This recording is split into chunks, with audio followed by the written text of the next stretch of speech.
A bullet whizzed through the Manhattan night, missing her head by half an inch. Evelina Cross knelt on the blood-soaked marble floor, her hands trembling not from fear, but from rage. The man before her, the man the city called the Devil of Manhattan, had just killed 3 assassins to protect her. Now Roman DeLuca was staring at her with a chillingly dangerous gaze. "Who do you think you are in this house?" His voice was icy. "This is a story of downfall and redemption. Stay until the end, hit like, and let me know which city you're watching from. I want to know how far this story has come." The marble floor was cold enough to bite through the thin fabric of Evelina Cross's gray uniform dress. She'd been scrubbing the same goddamn section for 20 minutes, her knees aching, her fingers raw from the industrial cleaner that smelled like chemical warfare and broken promises. The DeLuca estate stretched around her like a monument to blood money. 40 rooms of imported Italian stone, bulletproof windows, and secrets buried so deep they'd never see daylight. Thunder cracked outside. The storm had been building all evening, the kind of Manhattan weather that made the rich feel cozy in their penthouses while everyone else got soaked to the bone. Evelina didn't look up. Looking up meant making eye contact with one of the soldiers patrolling the halls. Making eye contact meant questions. Questions meant trouble. She'd learned that the hard way. 6 months. That's how long she'd been here, paying for sins that weren't hers. Her father had embezzled $14 million from the DeLuca family's construction business. A front for their real operations, the kind of operations that left bodies in the Hudson River wrapped in chains. When the FBI finally caught him, he'd cut a deal, turned state's witness, and disappeared into protective custody like the coward he'd always been. The DeLucas couldn't touch him, so they'd taken her instead. "You missed a spot." Evelina's spine went rigid. She knew that voice. Constance Moretti, the head housekeeper, a woman whose cruelty was as legendary as her loyalty to the family. Constance was 60-something, built like a battleship, with iron gray hair pulled back so tight it probably gave her migraines. She wore all black, always, like she was perpetually attending a funeral. Maybe she was. "I'll get it," Evelina said quietly, dipping her brush back into the bucket. "You'll get it right the first time, or you'll do the entire East Wing again." Constance's heels clicked closer. "On your hands and knees. Like the criminal trash you are." Evelina's jaw clenched. She wanted to say that she wasn't a criminal, that she'd never even known about her father's crimes until the men in black suits showed up at her apartment. She wanted to scream that this whole thing was medieval bullshit, that debt and punishment weren't supposed to be hereditary in a civilized society. But the DeLuca family didn't operate in civilized society. They operated in the cracks beneath it. "Yes, ma'am," Evelina whispered instead. Constance made a sound of disgust and walked away, her footsteps echoing down the corridor like a death march. Evelina exhaled slowly, forcing her hands to stop shaking. She'd learned early on that showing weakness here was like bleeding in shark-infested waters. The staff, the soldiers, even the other servants, they all knew what she was. The traitor's daughter, the girl paying her father's debt with her life, one scrubbed floor at a time. The bruises on her upper arms throbbed beneath her sleeves. Constance had grabbed her 3 days ago, fingers digging in like claws, screaming about a streak on a window that Evelina hadn't even been assigned to clean. The marks had turned from red to purple to a sickly yellow-green. They hurt like hell, but Evelina had learned not to complain. Complaining made things worse. She finished the floor, dumped the dirty water down a service drain, and hauled her supplies back to the storage closet on the 2nd floor. Her reflection caught in a hallway mirror, dark circles under her eyes, her black hair pulled into a messy bun, cheekbones too sharp from months of stress and irregular meals. She looked like a ghost of herself. She looked like someone who'd given up. The dinner party started at 8. Evelina could hear the chaos building downstairs, caterers rushing through the kitchen, security doing final sweeps, someone barking orders in rapid Italian. The DeLuca family hosted these gatherings monthly, invitations extended to politicians, judges, real estate moguls, and other crime families. On paper, they were charity events. In reality, they were power plays, opportunities to negotiate deals that would never see the inside of a courtroom. Evelina's job tonight was simple: stay invisible, refill glasses, clear plates, and keep her mouth shut. She changed into the formal serving uniform, black dress, white apron, her hair pinned back severely. The dress was too big. She'd lost weight. The apron was starched stiff enough to stand up on its own. She looked like a Victorian servant, which was probably the point. Theatrics mattered in this world. By 8:30, the main dining room was packed. Evelina moved between tables carrying a silver tray, her eyes down, her movements practiced. She recognized some of the faces from television: a state senator, a federal judge, the CEO of a pharmaceutical company currently under investigation for price gouging. They laughed and drank expensive wine and acted like their hands weren't covered in blood. Roman DeLuca sat at the head of the table. Evelina had only seen him from a distance before tonight. He was younger than she'd expected, maybe 35, with the kind of face that would have been handsome if it wasn't so goddamn terrifying. Dark hair cropped short, a jawline sharp enough to cut glass, and those eyes. Cold gray, like ice forming over deep water. He wore a black suit that probably cost more than her father had stolen, a white shirt open at the collar, no tie. Gold rings on 3 fingers. Tattoos crept up from his wrists. She could see the edges of some kind of design, geometric and intricate. He looked like violence wrapped in silk. "More wine," someone called. Evelina moved to refill glasses, her hands steady despite the anxiety crawling up her spine. She'd learned to compartmentalize, to shut off the part of her brain that screamed danger every time she entered a room with these people. She poured Cabernet for a woman dripping in diamonds. Poured Chardonnay for a man who'd probably ordered hits on his business partners. She was refilling the judge's glass when it happened. Her sleeve caught on the edge of his plate. The wine glass tipped, spilling dark red across the white tablecloth like arterial spray. The room went silent. "You clumsy little bitch," the judge hissed. Evelina's heart stopped. "I'm so sorry, Do you have any idea how much this suit costs?" He stood, wine dripping from his sleeve. His face had gone purple with rage. "I'll get something to clean it. You'll what? You think you can just ruin a $12,000 suit and apologize?" He turned to the table, playing to the crowd. "This is what happens when you hire trash to serve civilized people." Laughter. Not from everyone, but enough. Enough to make Evelina's face burn with humiliation. Constance appeared from nowhere, her face twisted with fury. "Get out!" she hissed at Evelina. "Now!" "I didn't mean out." Evelina fled. She heard the laughter following her, heard someone making a joke about criminal genetics, heard the conversation resume as if she'd never existed. She made it to the service hallway before the tears started, hot and angry and useless. She couldn't go back to the servants' quarters. Not yet. The other staff would know what happened. Word traveled fast in this house, and she couldn't handle their pity or their judgment. She needed somewhere quiet, somewhere empty, somewhere she could fall apart for 5 minutes before putting herself back together. The East Wing. It was forbidden territory, the private domain of Roman DeLuca himself. No servants allowed unless specifically summoned. No soldiers unless on direct orders. Evelina had cleaned other parts of the estate, but never here. The hallway leading to his quarters was dark, lit only by low accent lights that cast more shadows than illumination. She knew she shouldn't, but her feet were already moving. The corridor was lined with abstract paintings that probably cost more than entire houses. The carpet was so thick her footsteps made no sound. Everything smelled like expensive cologne and leather. At the end of the hall, a set of double doors stood slightly ajar. His office. Or his bedroom. She didn't know and didn't care. Evelina slipped inside and pressed her back against the wall beside the door. The room was massive. Floor-to-ceiling windows overlooking the Manhattan skyline, dark wood furniture, a desk the size of her old apartment's kitchen. Bookshelves lined one wall. A bar cart sat in the corner, crystal decanters catching the city lights. She slid down the wall and sat on the floor, pulling her knees to her chest.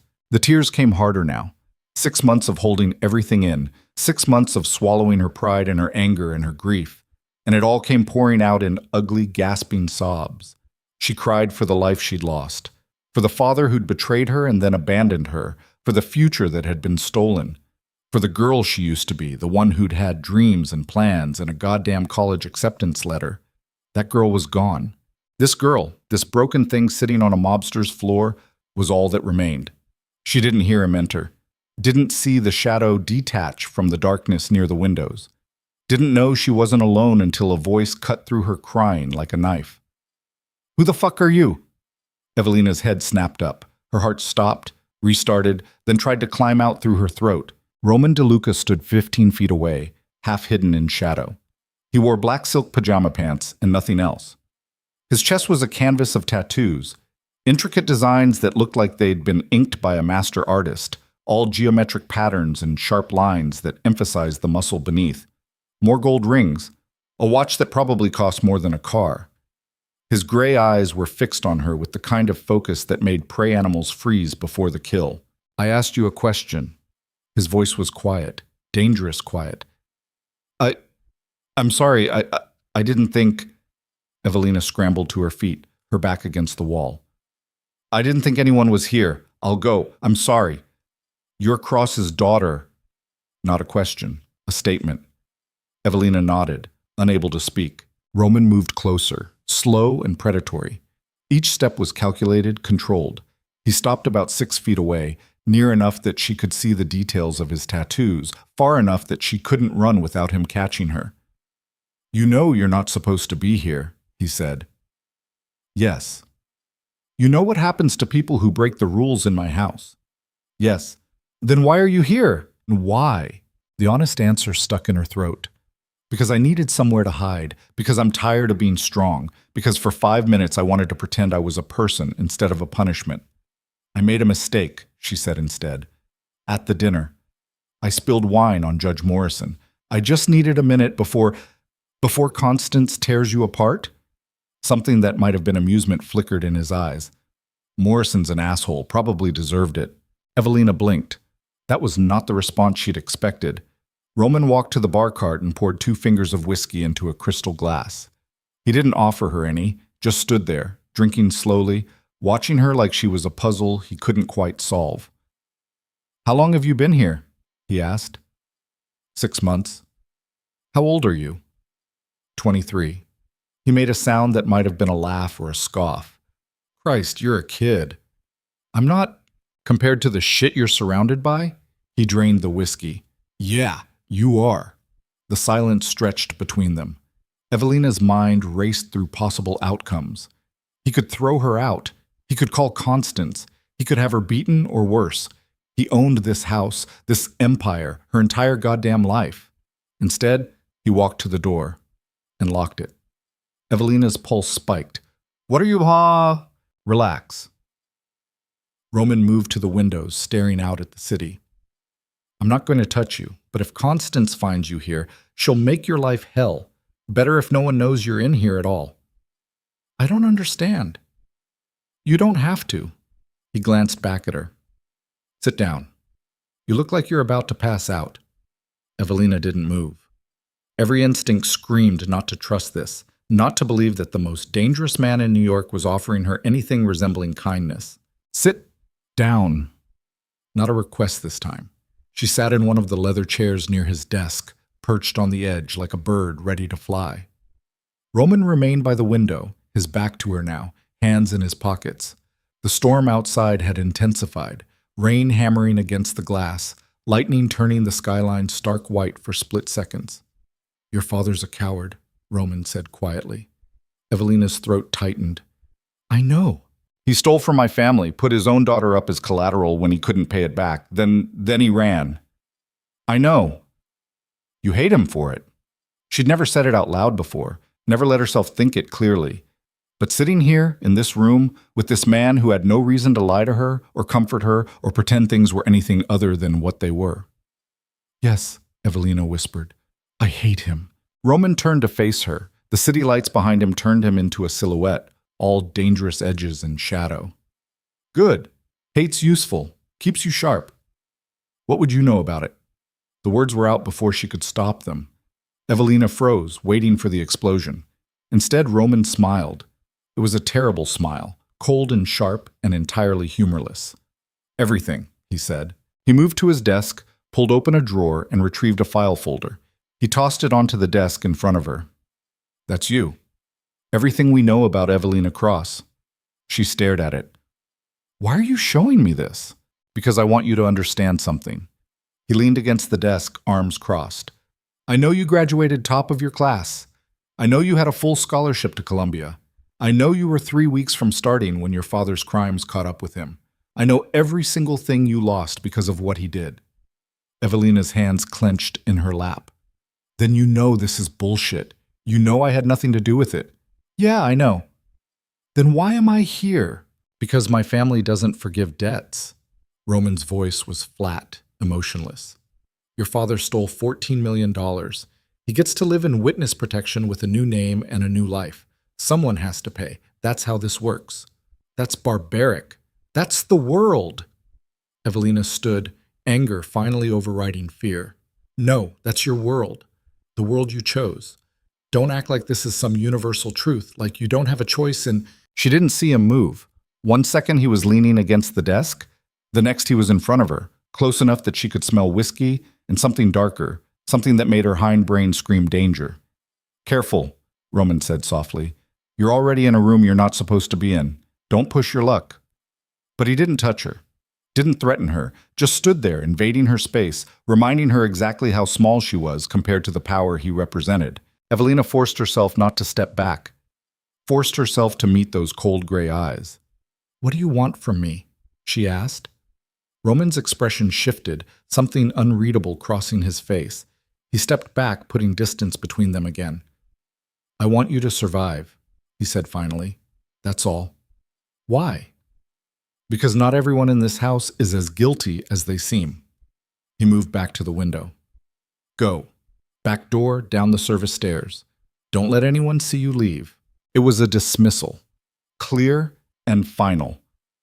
Evelina grabbed her apron from where she'd dropped it and headed for the door.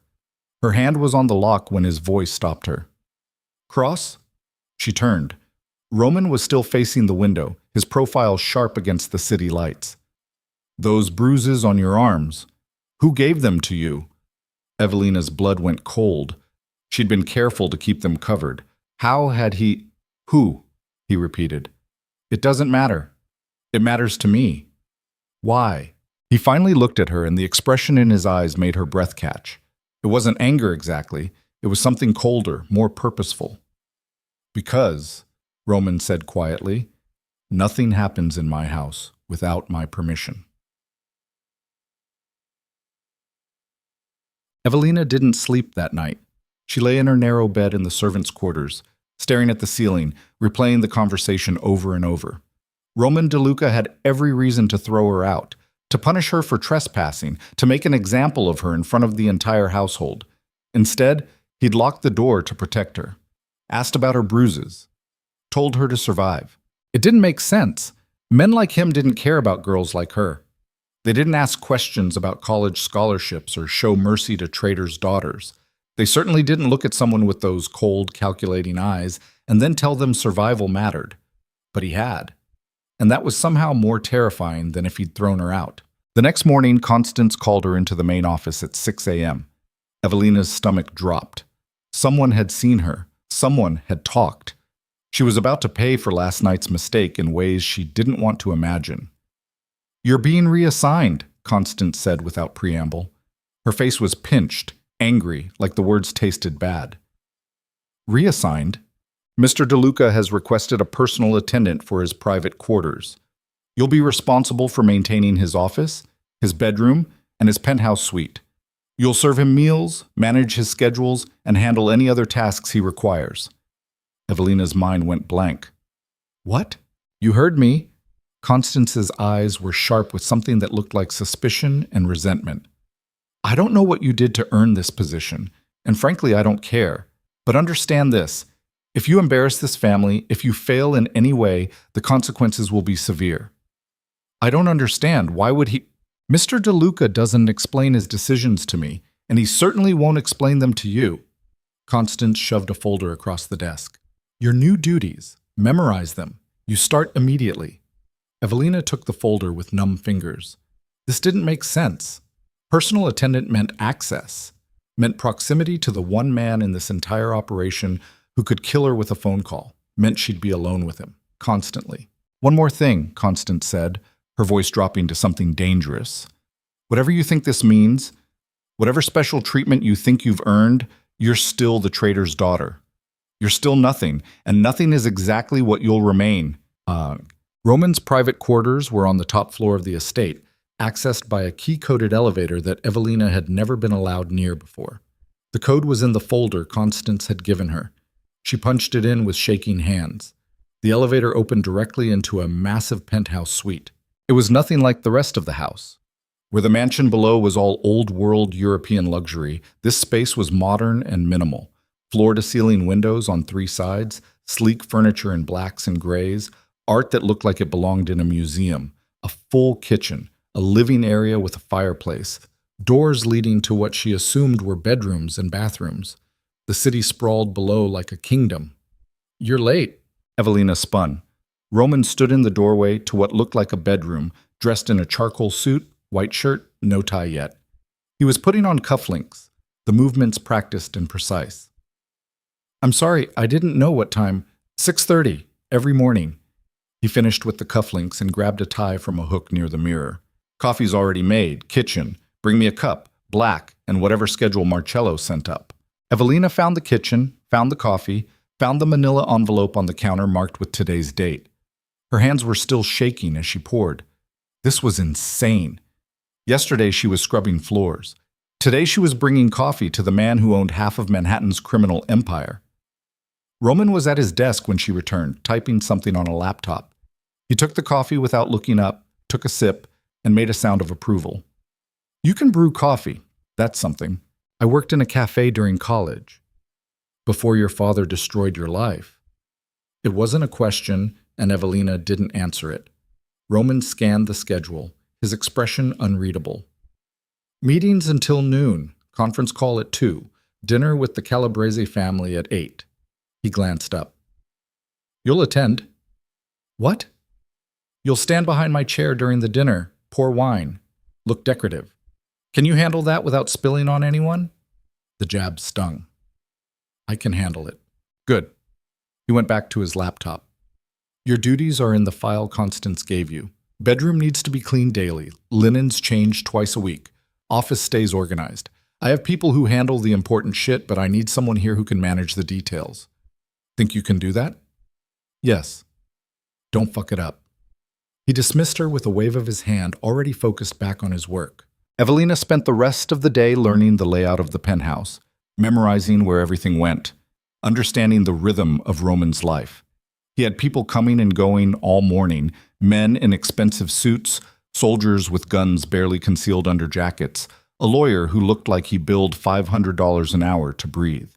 She stayed quiet, poured coffee, took notes when Roman told her to, learned quickly that he didn't repeat himself and didn't tolerate mistakes. By noon, she was exhausted. By 6, she understood that this job was less about cleaning and more about being present, being available, being a shadow in Roman DeLuca's life, there when he needed something, invisible when he didn't. The dinner with the Calabrese family was tense. Evelina stood behind Roman's chair in the private dining room, wearing the same black dress from the night before, her face professionally blank. The Calabrese patriarch was older, cruder, the kind of man who looked at her like she was meat and made comments in Italian that she didn't understand but definitely didn't like. Roman shut him down with a single look. "She's off limits," he said quietly. "Understood?"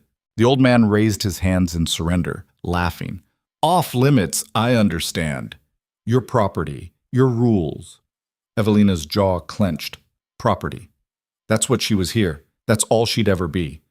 But Roman's hand tightened around his whiskey glass, knuckles going white, and Evelina wondered if he hated that word as much as she did. The dinner ended at 11. The Calabrese family left, their laughter echoing down the hallway. Roman stood at the window, still in his suit, staring out at the city like he was trying to find answers in the lights. "You can go," he said without turning around. Evelina started to leave, then stopped. The question had been burning in her mind all day, and if she didn't ask now, she never would. "Why did you do this?" she asked. "Why assign me here?" Roman was quiet for a long moment. Then he turned, and in the dim lighting, he looked tired. Actually tired, like the weight of the empire he carried was finally showing.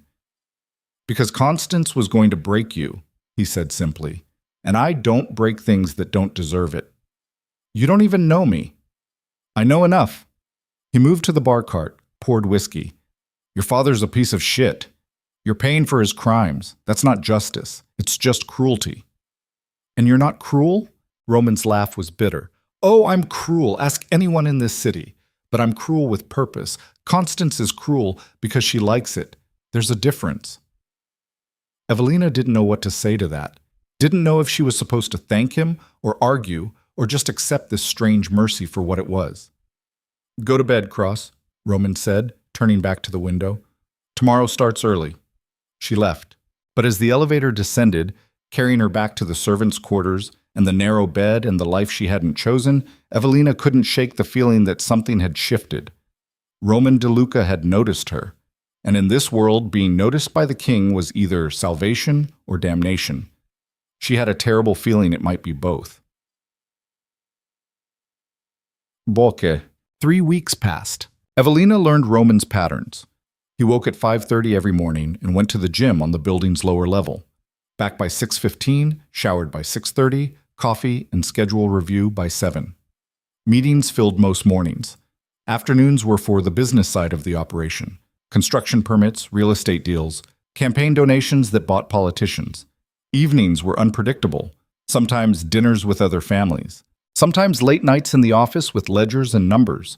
Sometimes he disappeared entirely, and Evelina knew better than to ask where. She learned that he took his coffee black, his whiskey neat, and his violence personally. She learned that the tattoos covering his chest and arms were actually a map, streets of Manhattan, rendered in geometric precision, with certain intersections marked in red. She didn't ask what the red meant.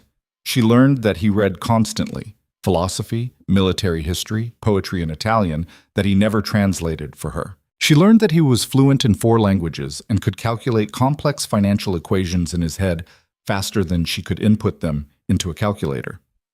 She learned that every man who entered his office was either afraid of him or pretending not to be. And she learned that despite all of it, the power, the money, the empire built on blood, Roman DeLuca was lonely. It showed in small moments. The way he'd pour a second glass of whiskey and leave it sitting on the bar cart, untouched, like he'd forgotten he had no one to share it with. The way his expression would go distant during meetings, like his mind was somewhere else entirely. The way he'd stand at those massive windows late at night, staring at a city he owned but couldn't quite touch. Evelina told herself it didn't matter. Told herself that understanding him, seeing past the monster to the man, was dangerous. Told herself that sympathy was a luxury she couldn't afford. But it got harder every day, especially when he started asking questions. "What were you studying?" he asked one morning, not looking up from his laptop. "What?" "At Columbia. Before. What were you studying?" Evelina hesitated, then answered honestly. "English literature. I wanted to teach." Teach. High school. Maybe college eventually. The dream felt stupid now, childish.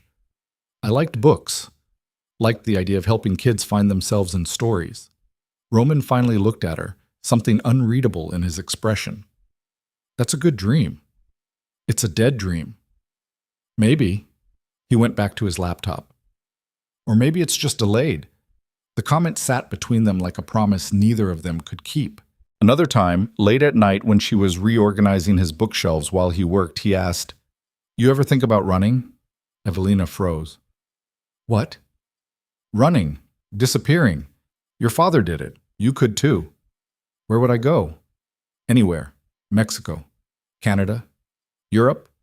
Somewhere my family's reach doesn't extend." "Does such a place exist?" Roman's smile was grim.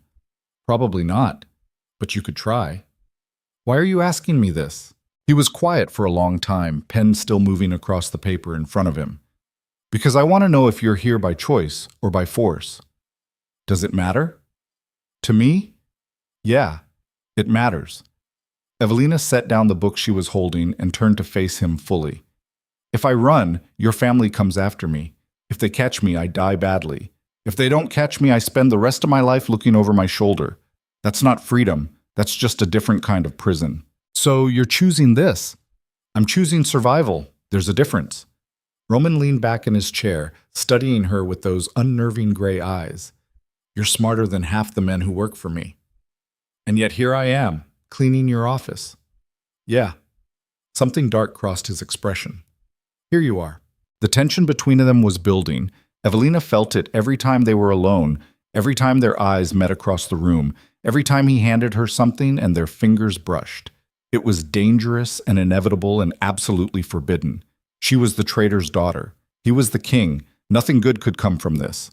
But then came the night that changed everything. Roman returned to the penthouse just after midnight, and Evelina knew immediately something was wrong. His white dress shirt was torn at the shoulder. Blood stained the collar, fresh blood, still wet. His knuckles were split and raw. He moved like someone who'd taken a beating but won the fight anyway. "I'm fine," he said before she could ask. "Go to bed." But Evelina didn't move. Couldn't move. She'd seen him in expensive suits and casual clothes and gym gears, always controlled, always composed. This version, disheveled and bleeding and human, was something different entirely. "You're hurt," she said. "I said I'm fine. Let me help." "I don't need...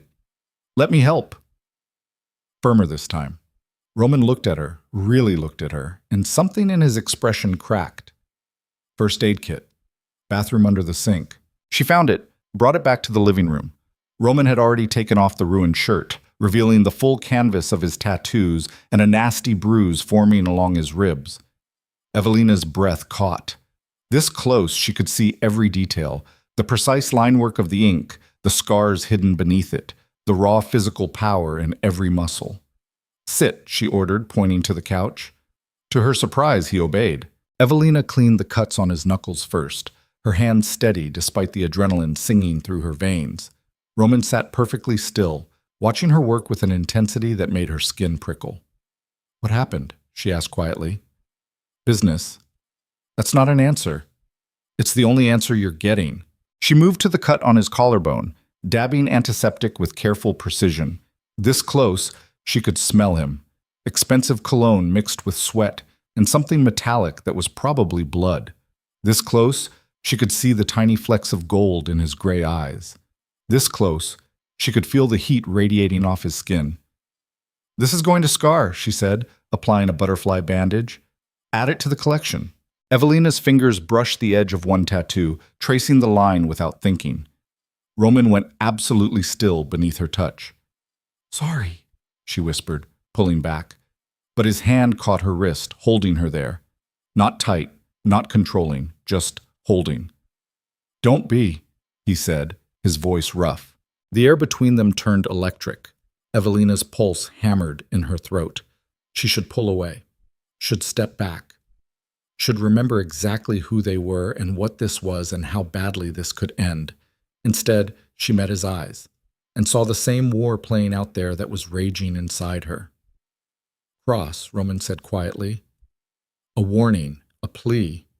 She couldn't tell which. "I should go," Evelina managed. But neither of them moved. Roman's thumb traced small circles on the inside of her wrist, right over her pulse point. He could feel her heartbeat, could feel exactly what he was doing to her. His other hand came up slowly, giving her time to pull away, to protest, to run. She didn't. His fingers brushed her jaw, tilted her face up toward his. They were inches apart now, close enough that she could see the exact moment his control started to slip. "This is a bad idea," he said. "I know. I could destroy you." "You already have." That made him smile, sharp and sad, and entirely too honest. "Not yet, but I could." "Then why haven't you?" The question hung between them like smoke. Roman's hand slid into her hair, gentle but possessive. "Because," he said, his voice dropping to something dark and raw, "the moment I touch you the way I want to touch you, everything changes, and I don't know if I can protect you from what comes after." Evelina's breath caught. She should be terrified, should be running, should be anywhere but here, trapped in the orbit of the most dangerous man in New York. But all she could think was, finally. Finally, someone was being honest.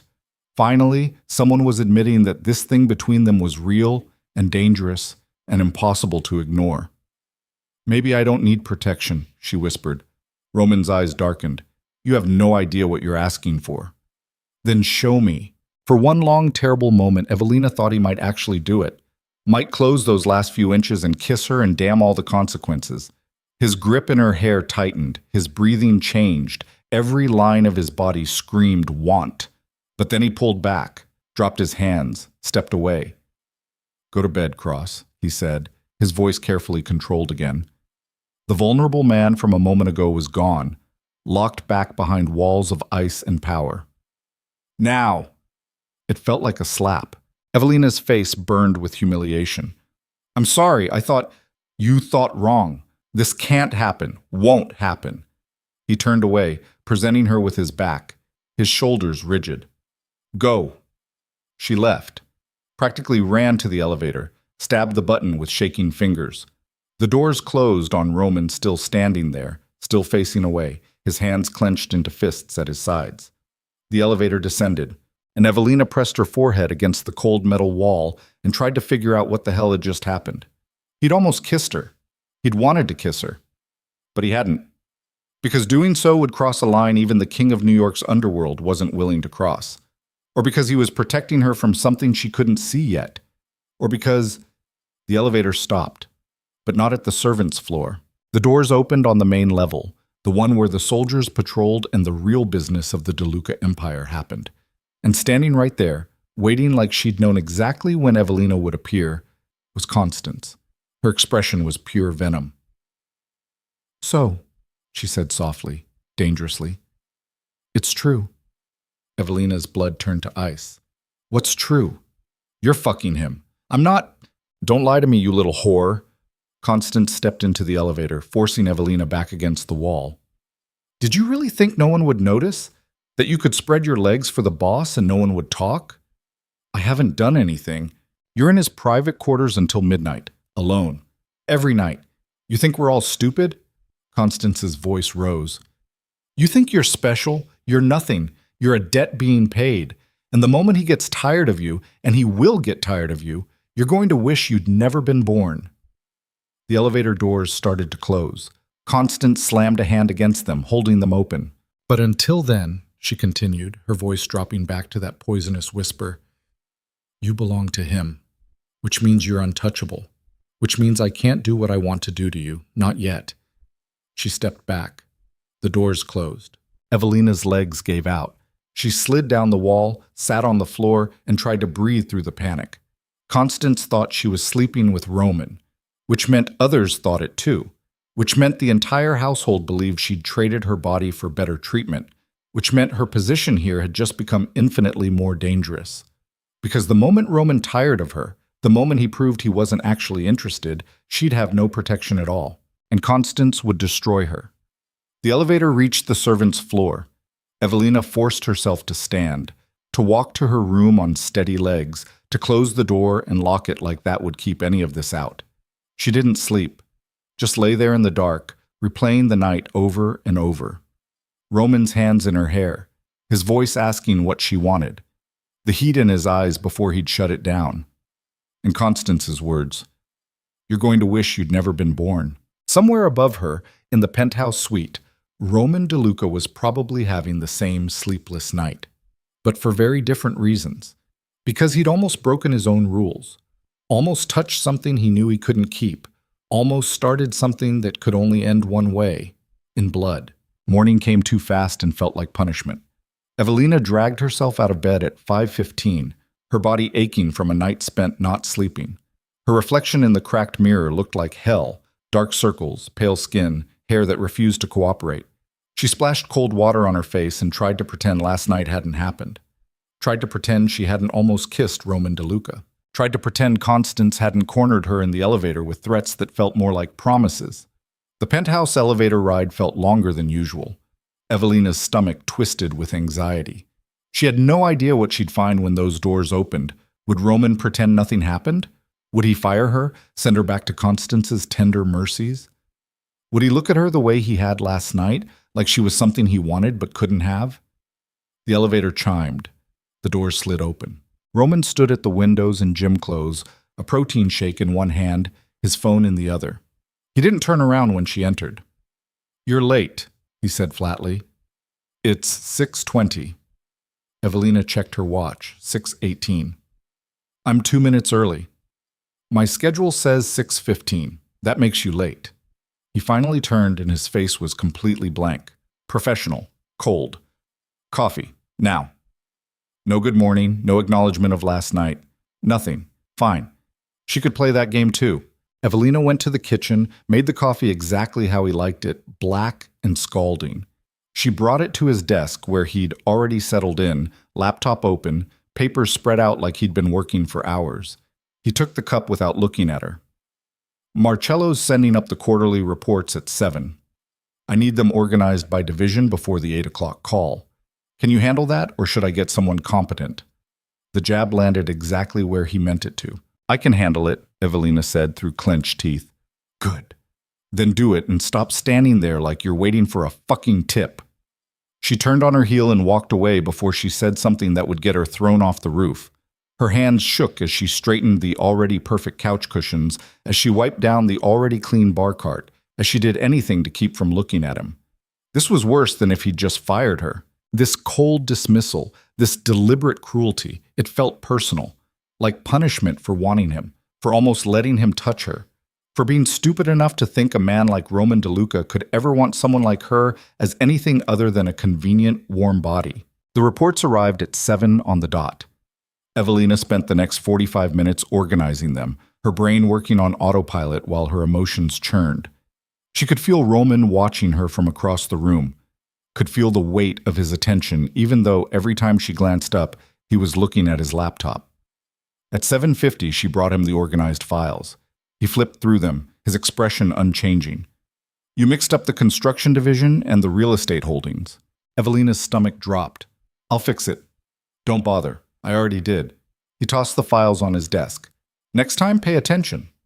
I did pay attention. The labels were... Are you arguing with me? The temperature in the room dropped about 20 degrees.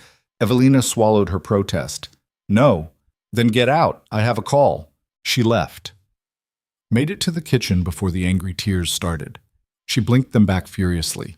She would not cry. Would not give him the satisfaction. Would not let him see that his words had cut deep. But they had. Because last night, for a few brief moments, she'd seen something real in him, something vulnerable and honest and maybe even kind. She'd thought maybe, just maybe, he saw her as more than the traitor's daughter. Clearly, she'd been wrong. The day crawled by. Roman stayed in his office for meetings, door closed, voice muffled, but occasionally rising in anger. Evelina cleaned things that didn't need cleaning, organized things that were already organized, stayed out of his way. At noon, he emerged looking like he wanted to put his fist through a wall. Lunch, he snapped. Something light. I don't care what. She made him a sandwich from the kitchen's well-stocked fridge, brought it to him on one of the expensive plates. He ate 3 bites and pushed it away. Tastes like cardboard. It's turkey and Swiss, same thing you had yesterday. Yesterday it was edible. Today it's shit. He stood, grabbed his jacket. I'm going out. Don't touch anything in my office. Don't answer the phone. Don't fuck anything else up. He left without another word.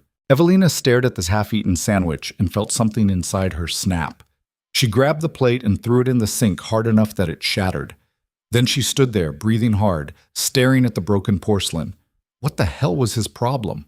Last night he'd been almost human, almost gentle.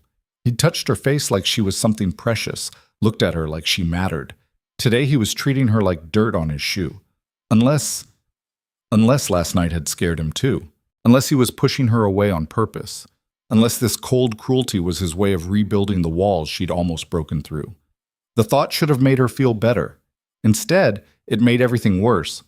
Because if Roman was scared of what was happening between them, if he thought the only solution was to treat her like garbage until she stopped wanting him, then he was even more damaged than she'd thought, and she was even more screwed. Roman didn't come back until after 7. Evelina heard the elevator, heard his footsteps, stayed in the kitchen pretending to inventory the pantry. She didn't want to see him, didn't want another round of whatever psychological warfare he was waging. Cross. Living room. Now. She closed her eyes, took a breath, and walked out to face him. Roman stood by the window, still in his suit, tie loosened, looking like he'd had the day from hell. His jaw was tight, his shoulders tense. When he turned to look at her, his eyes were hard. We need to talk, he said. Evelina's heart sank. Here it comes. the dismissal, the banishment back to the regular staff, the end of whatever this complicated mess had been. Constance came to see me today, Roman continued. She had some interesting theories about what you and I are doing up here. Evelina's face burned. I know, she cornered me in the elevator last night. Did she hurt you? No, just threatened me. Something dangerous flickered in Roman's expression. What did she say? Does it matter? I asked you a question. Evelina met his eyes, anger finally overriding fear. She called me a whore, said I was fucking you for special treatment, said when you get tired of me, I'm going to wish I'd never been born. Is that what you wanted to hear? Roman's hands curled into fists at his sides. For a long moment, he didn't speak, just stood there, radiating barely controlled rage. She's wrong, he said finally. About which part? All of it. He moved closer, stopped about 6 feet away. You're not fucking me. You're not getting special treatment because of sex. And when this arrangement ends, it won't be because I'm tired of you. Then why? Evelina demanded. Why bring me up here? Why single me out? Why treat me like I matter and then spend all day treating me like shit? Because I'm trying to protect you. From what? From me. The words exploded out of him. Roman ran a hand through his hair, destroying the careful style. Christ Cross. Do you have any idea how dangerous this is? What people are saying? What they think is happening? I know exactly what they think. Constance made it very clear. Then you know that every day you're up here, you're painting a target on your back. The other families, my own people, anyone with a grudge against me, they all see you as leverage now, as something they can use against me. Evelina's laugh was bitter. I'm already leverage. I've been leveraged since the day your family took me. This doesn't change anything. It changes everything. Roman closed the distance between them, and suddenly they were too close again, breathing the same air, existing in the same impossible space. Before, you were the traitor's daughter, punishment, a debt being paid. Nobody gave a shit about you because you didn't matter. Thanks for the reminder. But now? He continued like she hadn't spoken. Now they think you're mine. They think I'm keeping you here because I want you, which means you matter, which means you're valuable, which means I'm in danger. Yes. So what? You're going to send me back downstairs, pretend last night didn't happen, treat me like garbage until everyone believes there's nothing between us? Roman's jaw clenched. That was the plan, yeah. Well, it's a shit plan. You have a better one? Evelina stepped even closer, close enough to feel the heat coming off his body. Close enough to see the exact shade of gray in his eyes. Close enough that if she stood on her toes, she could tell them the truth, she said. That I work for you. That's it. Nothing else. Fire Constance for spreading rumors. Make it clear that anyone who touches me answers to you. And stop acting like I'm going to break if you look at me the wrong way. You don't understand what you're asking. Then explain it to me. Use small words so the stupid traitor's daughter can keep up. Roman's hand shot out and grabbed her arm. Not hard, not bruising, but firm enough to make his point. You want the truth? Fine. Here's the truth. Every man in this organization would kill for a fraction of the power I have. They'd burn this city to the ground to sit in my chair. The only thing stopping them is fear. Fear of what I'll do. Fear of how far I'll go. Fear of the monster they think I am. He pulled her closer, his voice dropping to something raw and dangerous. But if they see weakness, if they see something I care about, someone I care about, they'll use it. They'll take it. They'll hurt it just to prove they can, just to prove I'm not the untouchable king they fear, just to prove I bleed like everyone else. Evelina's breath caught. So what happens if you don't care? If I'm just the help? Then you're safe. Nobody wastes time on the help. And if you do care? Roman's grip tightened fractionally. His eyes searched her face like he was looking for answers to questions he didn't know how to ask. Then you're the most dangerous thing in my life, he said quietly. And I don't know how to protect you from what that means. The admission hung between them like smoke. Evelina could feel her pulse hammering against his palm where he held her arm. Could feel the way his breathing had changed, gotten heavier. Could feel the war playing out behind his eyes. The same war that had been raging since last night. Maybe I don't need protecting, she whispered. Everyone needs protecting from me. Even you? The question landed like a punch. Roman's expression shifted, something cracking in those carefully maintained walls. Especially me, he said. Then he let go of her arm and stepped back, putting distance between them like it physically hurt to do so. This conversation is over, he said, his voice going cold again. Go clean the bedroom. I have work to do. Roman, that's Mr. DeLuca to you, and you're dismissed. Evelina wanted to argue, wanted to push back, to demand he stop hiding behind this Ice King routine, to make him admit that what was happening between them was real and terrifying and inevitable. But the look in his eyes stopped her, because beneath the cold dismissal, beneath the professional distance, she saw fear. Real, genuine fear. Roman DeLuca, the man who owned half of Manhattan and feared nothing, was terrified of her. Or more accurately, terrified of what he felt for her. Evelina left him standing there and went to clean the bedroom, her mind racing. The bedroom was pristine, as always. Roman's bed was made military tight.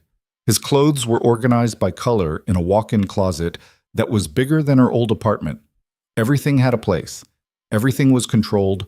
Everything was perfect. Just like him. Except he wasn't perfect.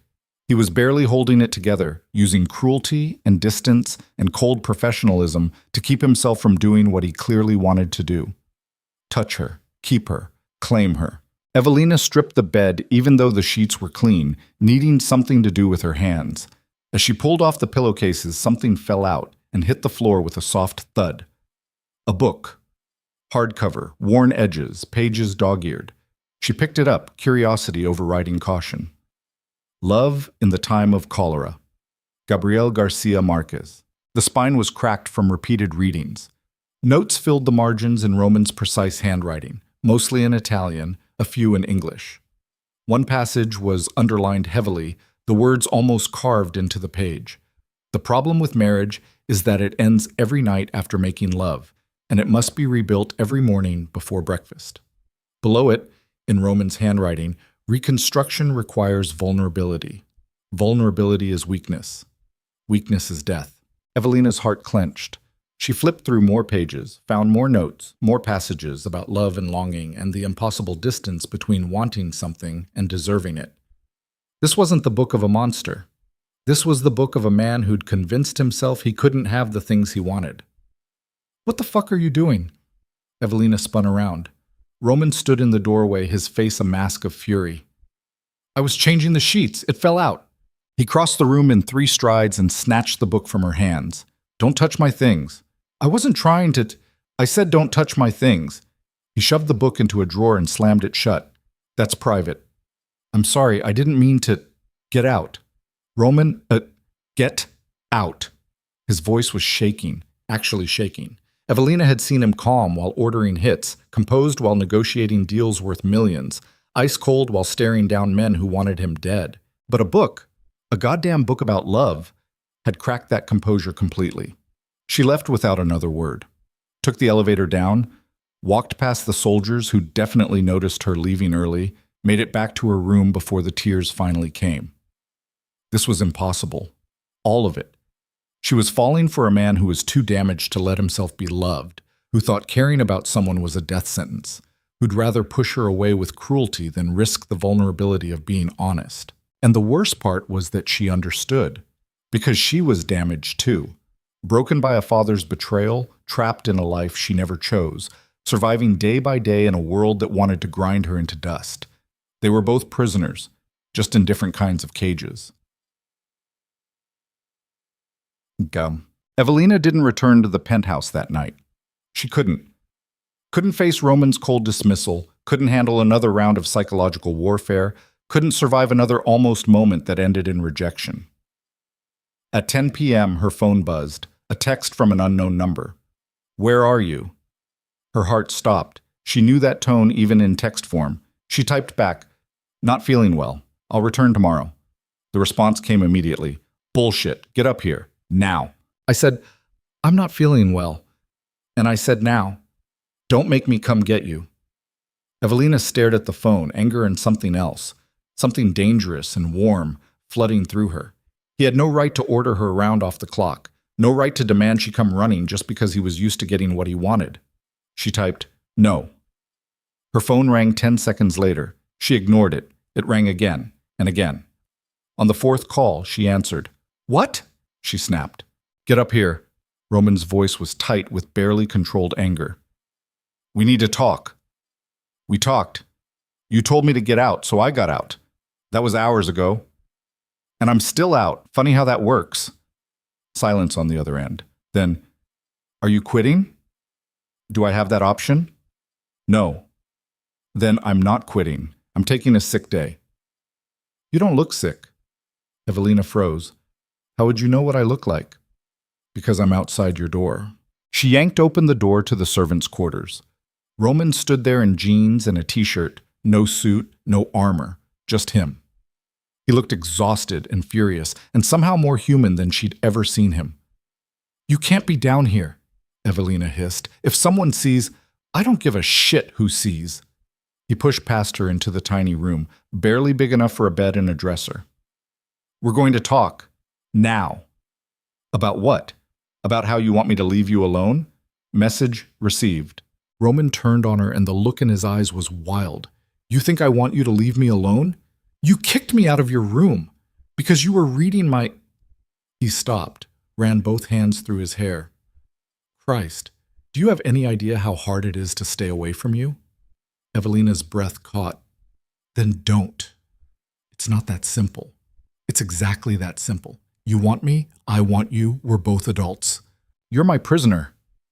The words came out harsh, brutal. "Your father stole from my family. You're here as punishment. That's not consent, Cross. That's coercion, and I'm not that kind of man." The statement hit her like cold water. Because he was right. She was here against her will, living under his roof, subject to his power. Any relationship between them would be fundamentally unequal, but what if I choose this? Evelina asked quietly. What if I want you anyway, power imbalance and all? What if I'm tired of pretending I don't? Roman looked at her like she'd stabbed him. Don't say that. Why not? It's the truth. Because it makes everything worse. He moved to the window, stared out at nothing. I can keep you safe if everyone thinks you're just the help, just another servant paying her father's debt. But if they know, if anyone suspects, you already told me, they'll use me against you, I get it. No, you don't. He turned back to her, and his eyes were haunted. 6 months ago, I had a lieutenant. Good man, smart, loyal. He fell in love with the wrong woman, daughter of a rival family. They tried to keep it secret. Someone found out. They took her, tortured her, sent him pieces. Evelina's stomach turned. Roman, he went insane, tried to rescue her alone, got himself killed. We found her 3 days later, what was left of her. His voice was flat, emotionless, but his hands were shaking. That's what happens when people in my world fall in love. That's what happens when you care about something more than you care about surviving. That's not going to happen to us. You don't know that. Neither do you. Roman crossed the room in 2 strides and grabbed her shoulders, not gently, hard enough that she'd probably bruise. Listen to me, he said, his voice low and intense. I have killed men for looking at me wrong. I have burned businesses to the ground over insults. I have destroyed lives because it was convenient.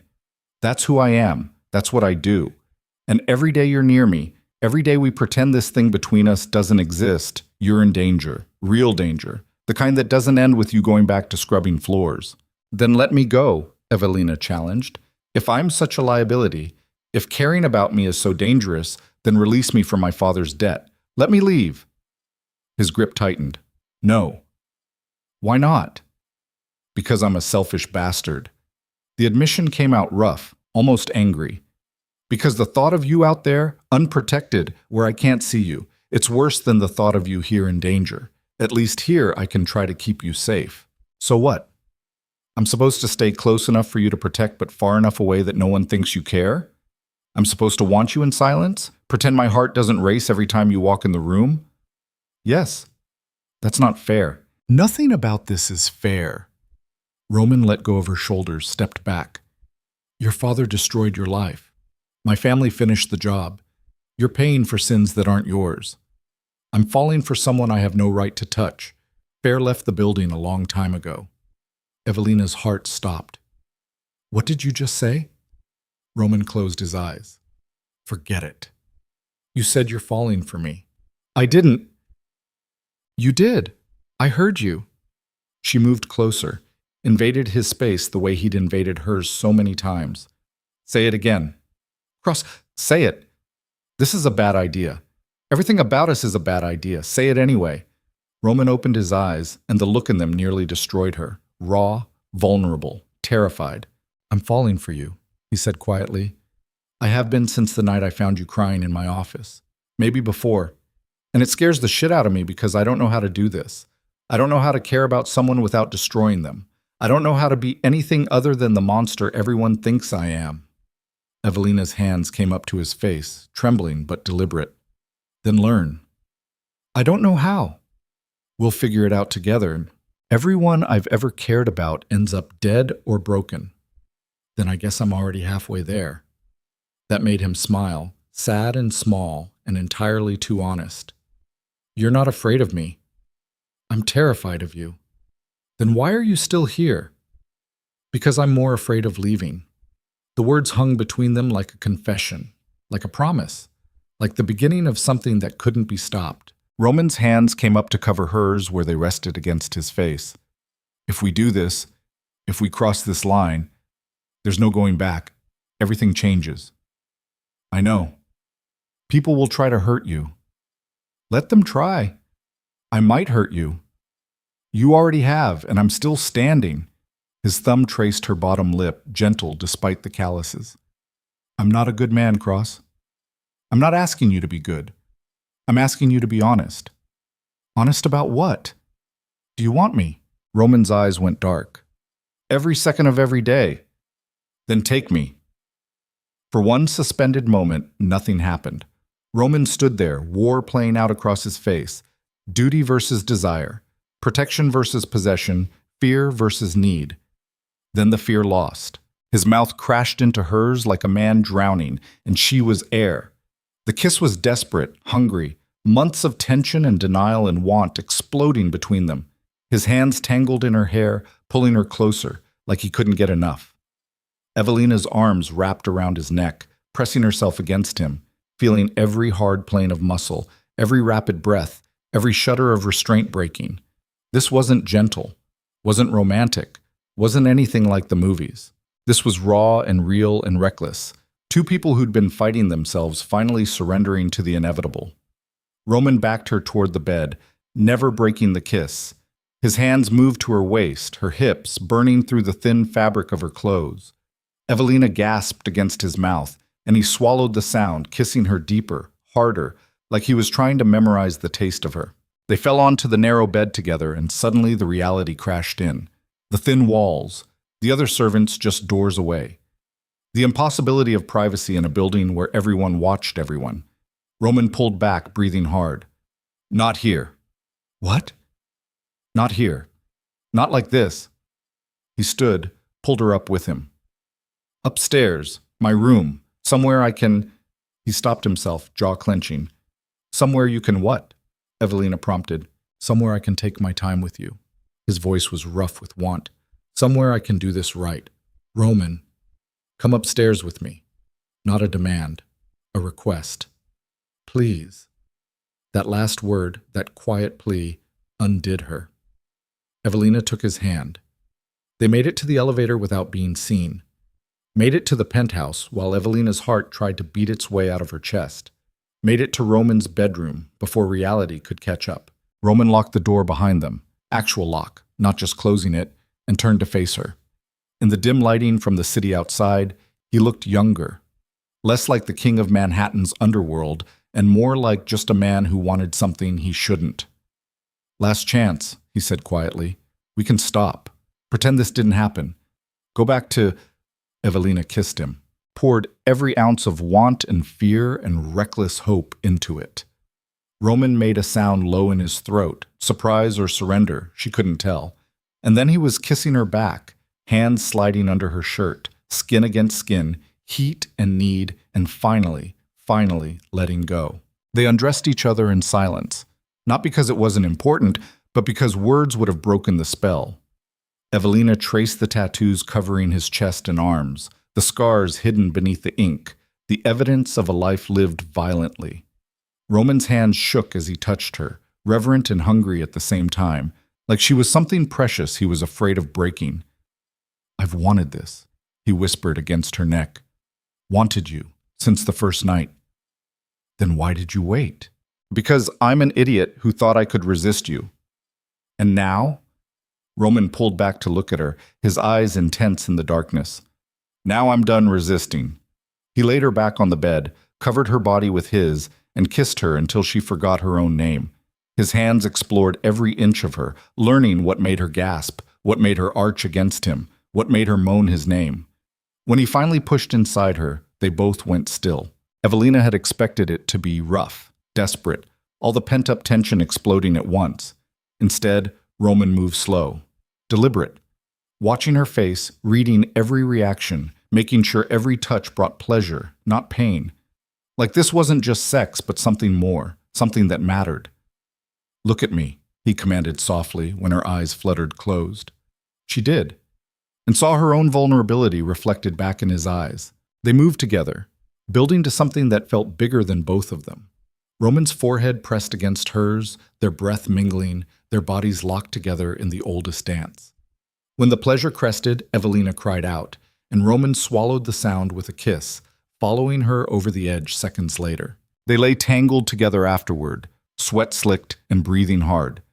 Roman's hand traced lazy patterns on her back.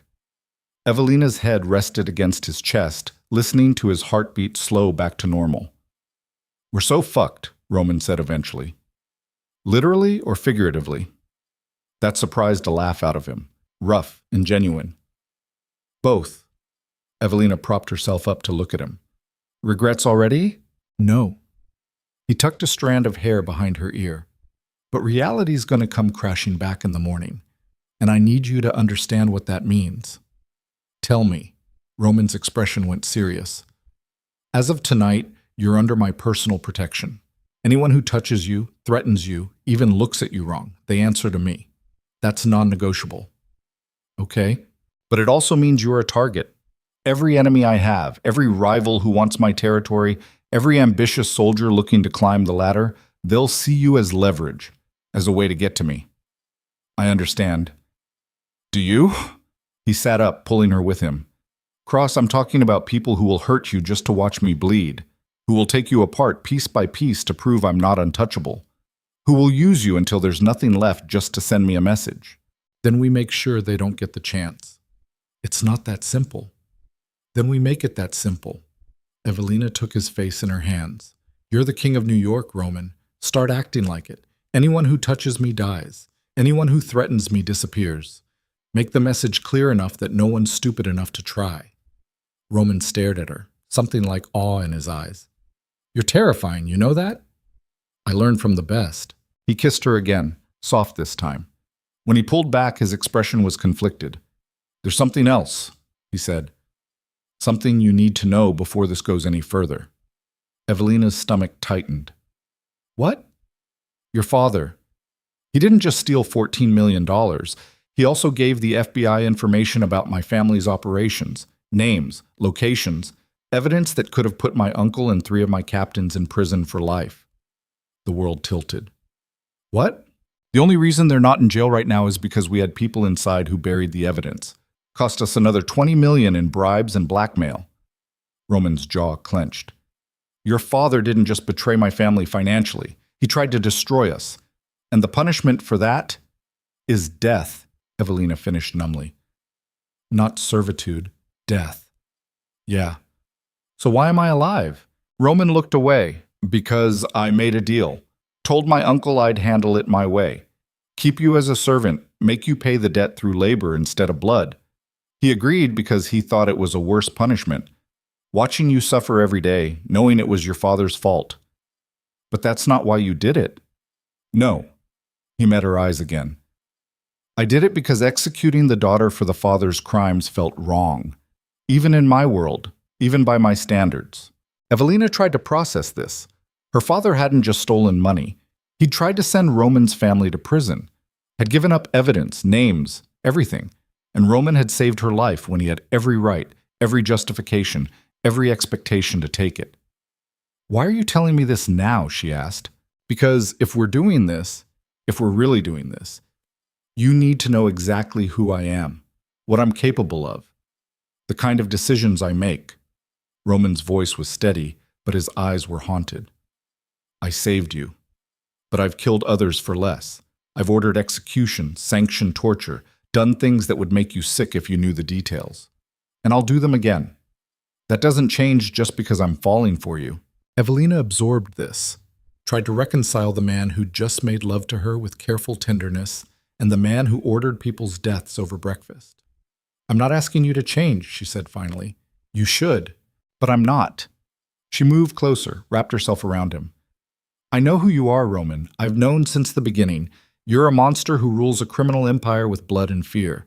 But you're also the man who protected me when you didn't have to, who reads love stories and takes notes in the margins, who's terrified of caring about someone because everyone you love ends up destroyed. That's not... It is. And I'm choosing you anyway, knowing all of it, monster and man, king and killer, all of it." Roman pulled her tight against him, his face buried in her hair. "You're going to regret this." "Probably. People are going to try to hurt you because of me. Let them try. I'm going to fuck this up. I don't know how not to. Then we'll fix it together." He pulled back to look at her, and his eyes were wet. Actually wet. Roman DeLuca, the most feared man in New York, was on the verge of tears. "I don't deserve you," he whispered. "No," Evelina agreed. "You don't. But you've got me anyway." He kissed her again, and this time it tasted like goodbye and hello and every desperate promise in between. They made love again, slower this time, savoring each touch, each kiss, each moment before the world came crashing back in. Because they both knew this peace couldn't last, knew that tomorrow would bring consequences they couldn't avoid. But for tonight, for these few stolen hours, they could pretend that love was enough, that wanting each other was simple, that the king and the prisoner could exist in the same space without destroying each other. It was a beautiful lie, and they both held on to it as long as they could. Morning came with violence. Evelina woke to the sound of shouting, gunfire, glass shattering. Roman was already out of bed, pulling on pants, grabbing a gun from a drawer she hadn't known existed. "Stay here," he ordered. "Lock the door behind me. Don't open it for anyone." "What's happening?" "I don't know yet." He was moving fast, efficient, all softness from the night before completely gone. "But it's bad." He was gone before she could argue. Evelina locked the door, her heart hammering. More gunfire, screaming, the sound of running footsteps in the hallway below. Her phone buzzed, a text from an unknown number, TikTok, horror. Hope he was worth it. Then a photo. Evelina's hands shook as she opened it. It was her. And Roman. In his bed. Clearly taken from outside the window somehow, through the supposedly bulletproof glass. Someone had been watching. Someone had proof. And now someone was attacking the estate. This wasn't a coincidence. This was the consequence Roman had warned her about. This was what happened when the king showed weakness. Evelina sank to the floor, phone clutched in her trembling hands, and waited for her world to end. Because it was her fault. She'd pushed. She'd insisted. She'd convinced Roman to cross the line. And now people were dying because of it. The gunfire got closer. And Evelina Cross, Traitor's daughter, and the king's secret lover, understood exactly what Roman had been trying to protect her from. Not the violence, the guilt, the knowledge that loving him came with a body count, and it was only just beginning. The gunfire stopped. That was somehow worse than when it was happening. Evelina sat on the floor of Roman's bedroom, knees pulled to her chest, phone clutched in white-knuckled hands, listening to the terrible silence that followed violence. Her ears rang. Her heart hammered against her ribs hard enough to bruise from the inside. Footsteps in the hallway. Heavy. Multiple people. She stood on shaking legs, looked around for something, anything she could use as a weapon. There was nothing. Roman had taken the gun. The room was all sleek furniture and expensive art, nothing with weight, nothing with an edge. The footsteps stopped outside the door. "Cross, it's me. Open up." Roman's voice. But Evelina had watched enough crime movies to know that didn't mean shit. People got forced to say things with guns to their heads all the time. "Prove it," she called back. Silence. Then, "The night I found you in my office, you were wearing a gray uniform and you'd been crying because Judge Morrison humiliated you at dinner. You told me you hated your father. I showed you your file and said I wanted you to survive. That good enough?" Evelina's hands shook as she unlocked the door. Roman pushed through immediately, his shirt splattered with blood that definitely wasn't his face hard as granite. 2 soldiers followed him in, both armed, both watching the hallway like they expected another attack any second. "Pack," Roman ordered. "Everything you need for 3 days. We're leaving, now." "What happened?" "Pack first. Questions later." He was already moving to his closet, pulling out a duffel bag, throwing clothes in without looking. "Michaels, get the car ready. Vincent, sweep the penthouse. If anyone's still here who isn't supposed to be, I want to know about it." The soldiers left. Roman kept packing, his movements sharp and efficient. Evelina grabbed the clothes she'd left here over the past few weeks, shoved them into a bag with trembling hands. "Roman, what the hell is going on?" "We were attacked. 3 teams. Professional. Well-coordinated." His voice was clipped, emotionless. War mode. "They hit the main entrance, the service entrance, and tried to breach the penthouse through the exterior. We stopped them, but it was close." "Who were they?" "Don't know yet. No one's talking."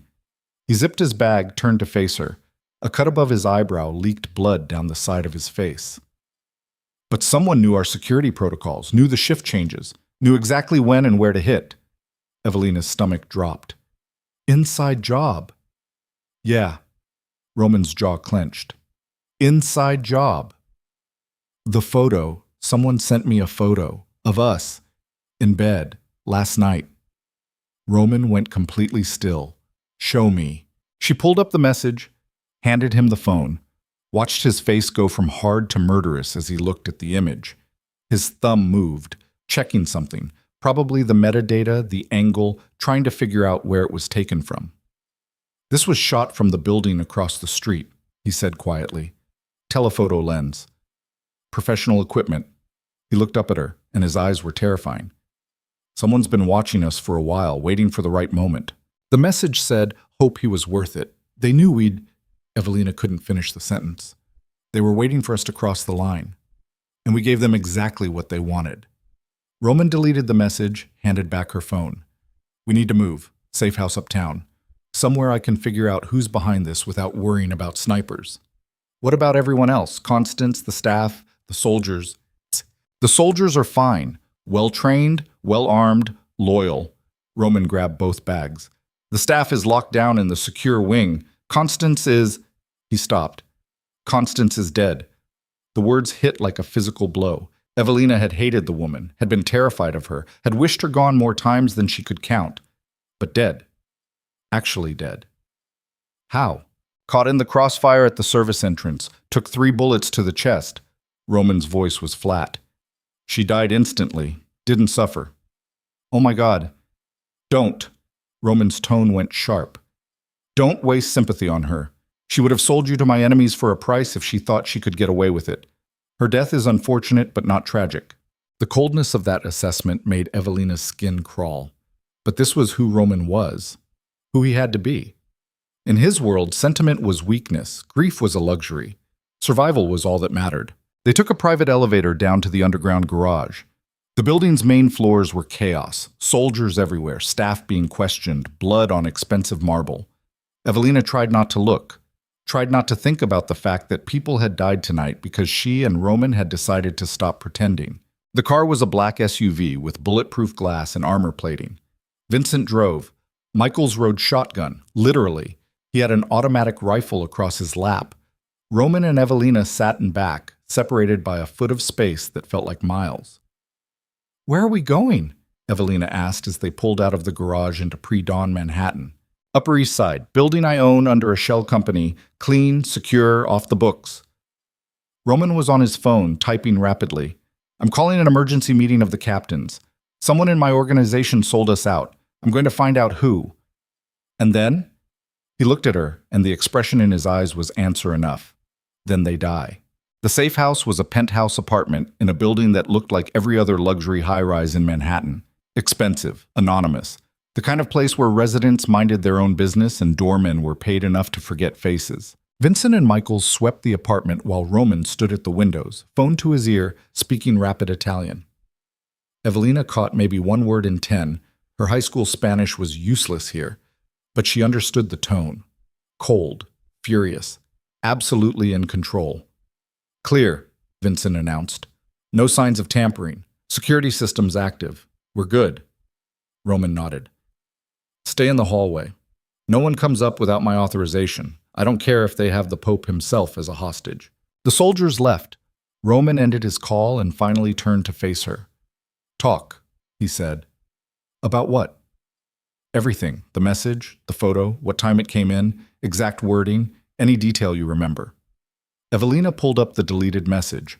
Roman had only deleted it from the preview, not from her trash folder, and read it out loud. "TikTok, whore. Hope he was worth it." Timestamp, 5:42 a.m., about 2 minutes before the shooting started. Roman's mind was clearly working, processing, calculating. "They sent it right before the attack, wanted you scared and distracted, wanted me emotional and reckless. Did it work? I'm still breathing, so no." He took the phone, studied the photo again. This angle. They would have needed access to the building across the street. Probably rented an apartment weeks ago. Set up surveillance equipment. Waited. For what? For me to show weakness. For you to matter. Roman's jaw clenched. For exactly what happened. Me falling for the traitor's daughter and proving to everyone that I'm not the untouchable king they thought I was. "You think this is about me?" "I think this is about power. And you're the most visible proof that I've got a weakness worth exploiting." He handed back the phone. "Which means from now on, you don't leave my sight. You don't answer calls from unknown numbers. You don't trust anyone who isn't me, Vincent, or Michaels. Understood?"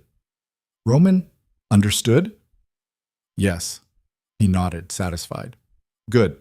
Get some rest. We've got a long day ahead." "I can't rest. People died tonight because of us." "People died tonight because someone attacked my home." Roman's voice went sharp. "Don't take responsibility for someone else's violence. That's a fast track to useless guilt." "How do you live with it?" The question came out before Evelina could stop it. "The killing, the violence, people dying because of decisions you make. How do you not let it destroy you?" Roman was quiet for a long moment. Then he moved to the bar cart in the corner, poured 2 glasses of whiskey, and handed her one. "You want the honest answer?" he asked. "Always." "I don't live with it. I survive next to it." He took a drink. "Every person who dies because of me, soldier, enemy, innocent bystander, they all add up. Stack up like bodies in a mass grave. And I carry them. Every single one. They don't go away. They don't get easier. I just get better at functioning under the weight." "That sounds like hell." "It is." Roman's smile was bitter. "But it's my hell. I built it, I maintain it, and I don't get to complain about the heat." Evelina drank her whiskey, felt it burn all the way down. "What happens now?" "Now I find out who betrayed me. Then I make an example that ensures no one ever tries it again." "And us?" The question hung in the air like smoke. Roman finished his drink, set down the glass. "There is no us. Not publicly. Not where anyone can see. What happened last night was a mistake." The words felt like a knife between her ribs. "A mistake. A weakness I can't afford." He wouldn't look at her. "You're going back to the servants' quarters when this is over. Back to being invisible. Back to safe." "That's not what you said last night." "Last night I was thinking with my dick instead of my brain. That ends now." Evelina threw her glass. It shattered against the wall 6 inches from Roman's head, whiskey and crystal exploding in a spray of amber and rage. "Fuck you," she said, her voice shaking. "Fuck you and your compartmentalization and your survival tactics and your goddamn emotional constipation. You don't get to tell me you're falling for me. Make love to me like I'm the only thing that matters. And then take it all back when things get hard." Roman's eyes flashed dangerously. "You think this is me taking it back? This is me trying to keep you alive. By pushing me away? By making sure my enemies don't see you as valuable." He moved closer, crowding her space. You want to know what happens to people I care about in my world? I'll tell you. My mother shot in a restaurant when I was 16 because someone wanted to send my father a message. My cousin Angela kidnapped and tortured for 3 days because her boyfriend was skimming money. My best friend from college found in the Hudson with his throat cut because he asked too many questions about the family business. Evelina's anger wavered. Roman, everyone I love dies badly, he continued, his voice raw. Everyone I try to protect ends up destroyed. That's not paranoia, Cross. That's pattern. That's evidence. That's 20 years of learning that caring about someone in this life is a death sentence. So what? You're just going to push away everyone forever? Live alone and die alone because you're too scared to try? If it keeps you alive, yes. That's not living. That's just existing. Existing is all I've got. Roman turned away, ran both hands through his hair. And it's more than most people in my position can say. Evelina wanted to argue, wanted to scream, wanted to grab him and shake him until he admitted that he was wrong, that they could make this work, that love was worth the risk. But the exhaustion caught up with her all at once. The fear, the adrenaline crash, the reality of blood and gunfire and a life she'd never chosen suddenly getting even more complicated. She sank onto the couch, buried her face in her hands. I'm tired, she whispered. I'm so fucking tired of all of this. The couch dipped as Roman sat beside her. Not touching, just present. I know, he said quietly. Me too. They sat like that for a long time. Two people who wanted each other and couldn't have it, separated by violence and history and the brutal mathematics of survival. Eventually, Evelina fell asleep. When she woke up hours later, someone had covered her with a blanket. Roman was gone. The emergency meeting happened that night in a warehouse near the docks. Evelina watched from a corner while Roman's captains filed in. 6 men, all dangerous, all watching each other like wolves circling wounded prey. Roman stood at the head of a metal table, no jacket, sleeves rolled up, looking like violence wrapped in expensive fabric. Someone in this organization sold us out, he said without preamble. Someone gave our security protocols to an outside team. Someone coordinated an attack on my home. Someone tried to kill me. The captain shifted uncomfortably. Nobody spoke. Now, I'm going to find out who, Roman continued, his voice deadly calm. And when I do, they're going to die slowly, very slowly, after they've given up everyone they've ever worked with, everyone they've ever loved, and everyone who's ever helped them. He let that sink in. But I'm a fair man, Roman said, so I'm giving whoever's responsible one chance to confess, to explain, to maybe negotiate a quicker death. Silence. No? Roman's smile was terrible. Fine. We'll do this the hard way. He nodded to Vincent, who stepped forward with a folder. Roman opened it, pulled out surveillance photos, and spread them across the table. Salvatore. Roman tapped one photo. You were seen meeting with the Calabrese family 3 times in the past month. Want to explain why you're having secret conversations with my biggest rival? Salvatore, a thick man in his 50s, went pale. Business. Just business. They wanted to negotiate territory. Without telling me? I was going to tell you. You just thought you'd handle it yourself? Roman's voice dropped to something dangerous. You thought you'd negotiate with my enemies behind my back and I'd what? Thank you? Boss, I swear it wasn't. Roman pulled a gun and shot him. Just like that. No warning. No ceremony. One bullet to the head and Salvatore crumpled to the floor like a puppet with cut strings. The other captains froze. Evelina bit back a scream. Roman holstered the gun like he'd done nothing more interesting than swat a fly. Anyone else want to confess to unauthorized meetings? Nobody moved. Good. Roman pulled out another photo. Marco. Your cousin works for the Calabrese family. You've been wiring him money, small amounts, regular intervals. Want to explain that? Marco's hands came up defensively. He's family, boss. He's got kids. I was just helping. You were feeding information to my enemy through a family member. Roman's eyes were ice. How long? I didn't. How long? Marco's shoulders sagged. 6 months. But just small stuff. Schedule changes. When you'd be out of the building. Nothing important. Nothing important, Roman repeated softly. You gave them my schedule for 6 months, and you think that's nothing important? Boss, please, I can explain. Roman shot him too. 2 bodies on the floor now. Blood pooling on concrete, the smell of gunpowder thick in the air. The remaining 4 captains looked like they were trying not to piss themselves. Anyone else? Roman asked calmly. Any other traitors want to save me some time? Silence. Roman pulled out a 3rd photo. This one was different, grainy, clearly taken from a distance. It showed a man meeting with someone in a dark car. This was taken 4 nights ago, Roman said. One of my captains meeting with an unknown party. Money changed hands, information was exchanged, and 2 days later, my home was attacked. He looked up, and his eyes were the coldest Evelina had ever seen them. This captain is in this room right now. The temperature dropped 20 degrees. So here's what's going to happen, Roman continued. I'm going to step outside for 5 minutes, and when I come back, whoever's in that photo is going to confess.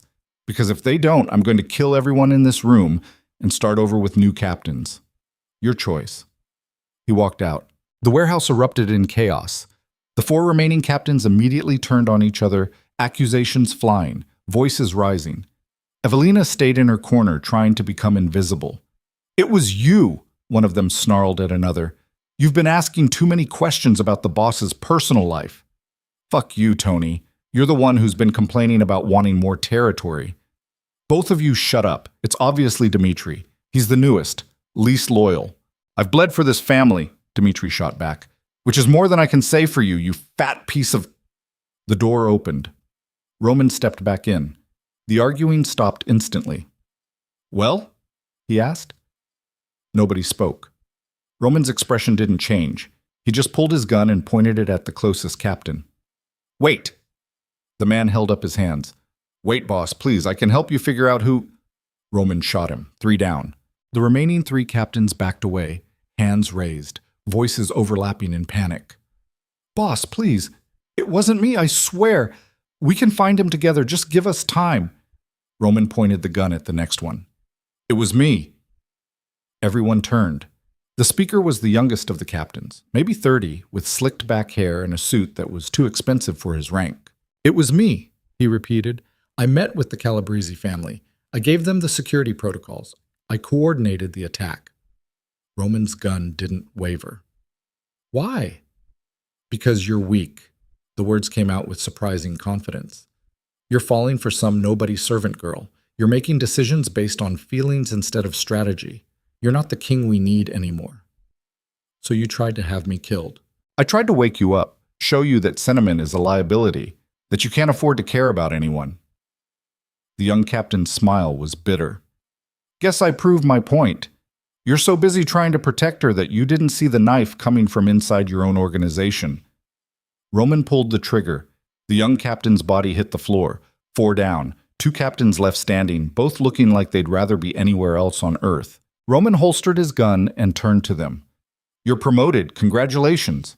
You now run the territories of 4 dead men. Divide them however you want. Just don't make me regret leaving you alive. They nodded frantically and practically ran for the exit. Roman stood among the bodies, blood splattered across his white shirt, and looked at Evelina. That's what happens when people think I'm weak, he said quietly. That's what happens when my enemies see something they can use against me. Evelina couldn't speak. Couldn't move.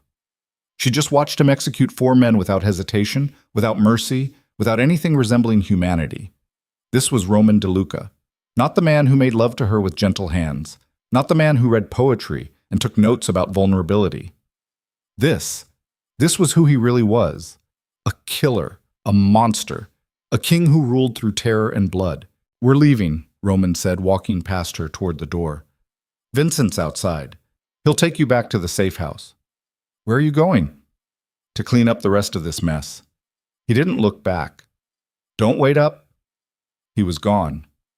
Evelina stood in the warehouse surrounded by 4 corpses and tried to reconcile the man she'd fallen for with the man who'd just executed his own people like it was nothing. She couldn't, because maybe they were the same person.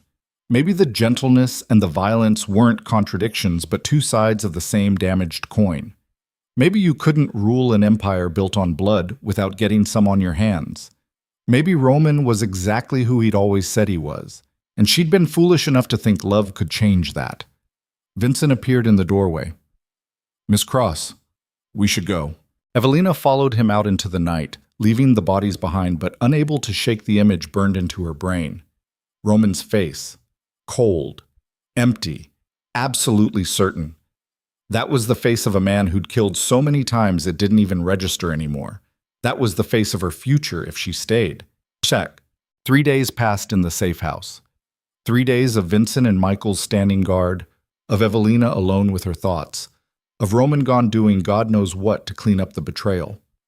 On the 4th day, he returned. He looked like hell, exhausted, beaten down, still wearing the same blood-stained shirt from the warehouse. He walked past her without a word, went straight to the shower, and stayed there for 45 minutes. When he emerged, clean but no less exhausted, Evelina was waiting. "We need to talk," she said. "Not now." "Yes, now." She stood between him and the bedroom. "You've been gone for 3 days. You've killed at least 4 people that I know of. You've shut me out completely. We're talking, now." Roman's jaw clenched. "Fine, talk. Are there more?" "More what?" "More traitors. More people who need to die." "Probably. I'm working on it." "How many people have you killed in the last 3 days?" Roman's eyes went flat. "You don't want that answer. How many?" 12. His voice was empty. 12 people who were connected to the betrayal. 12 people who thought they could sell me out and live. Evelina's stomach turned. 12. You wanted the truth. There it is. And you feel nothing? "I feel tired," Roman said. "I feel angry. I feel like I'm barely holding this empire together with blood and threats. But guilt? Remorse? No, I don't feel those. Can't afford to." "That's not human." "I'm not trying to be human. I'm trying to survive." He moved past her into the bedroom. "You should get some sleep. We're going back to the estate tomorrow." "And then what? We pretend none of this happened? I go back to cleaning your office while you go back to running your empire?" "That was always the plan." "No, the plan was—" Evelina stopped, took a breath. "You said you were falling for me." "I lied." The words hit like a physical blow. "You're lying now," Evelina said, but her voice shook. "Believe whatever helps you sleep at night." Roman pulled off his shirt, revealing new bruises across his ribs. "But the truth is, I needed you close to keep you safe. I needed you compliant so you wouldn't run. And I needed you to think I cared so you wouldn't become a problem." "That's bullshit." "Is it?" He turned to face her, and his eyes were dead. "You're the traitor's daughter, Cross. A pawn. A debt being paid. Did you really think a man like me could love someone like you? Did you really think you were special?" Evelina felt tears burning behind her eyes, but refused to let them fall. "The book. The notes you wrote, the way you touched me. Manipulation? All of it." Roman's voice was flat. "I'm good at reading people. Good at giving them what they need to hear. You needed someone to see you as more than your father's sins, so I did. Simple." "I don't believe you." "Then you're stupider than I thought." The cruelty in his voice made her flinch. This wasn't the same calculated coldness from before. This was something else. Something desperate. He was pushing her away on purpose. Again. "Why are you doing this?" Evelina asked quietly. "Because it's the truth." "No, you're scared. You're terrified that I matter, and that makes me a target. So you're trying to make me hate you, trying to make me want to leave, trying to—" "Enough." Roman's voice cracked like a whip. "You want to psychoanalyze me? Fine. I'm fucked up. I'm damaged. I'm incapable of normal human connection. Happy? Does that make you feel better? It makes me sad. Then be sad somewhere else."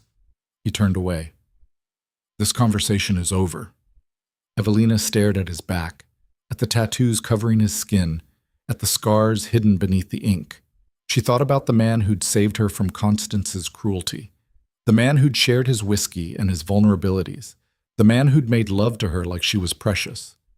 That man was still in there, buried beneath layers of violence and self-protection and bone-deep terror of caring.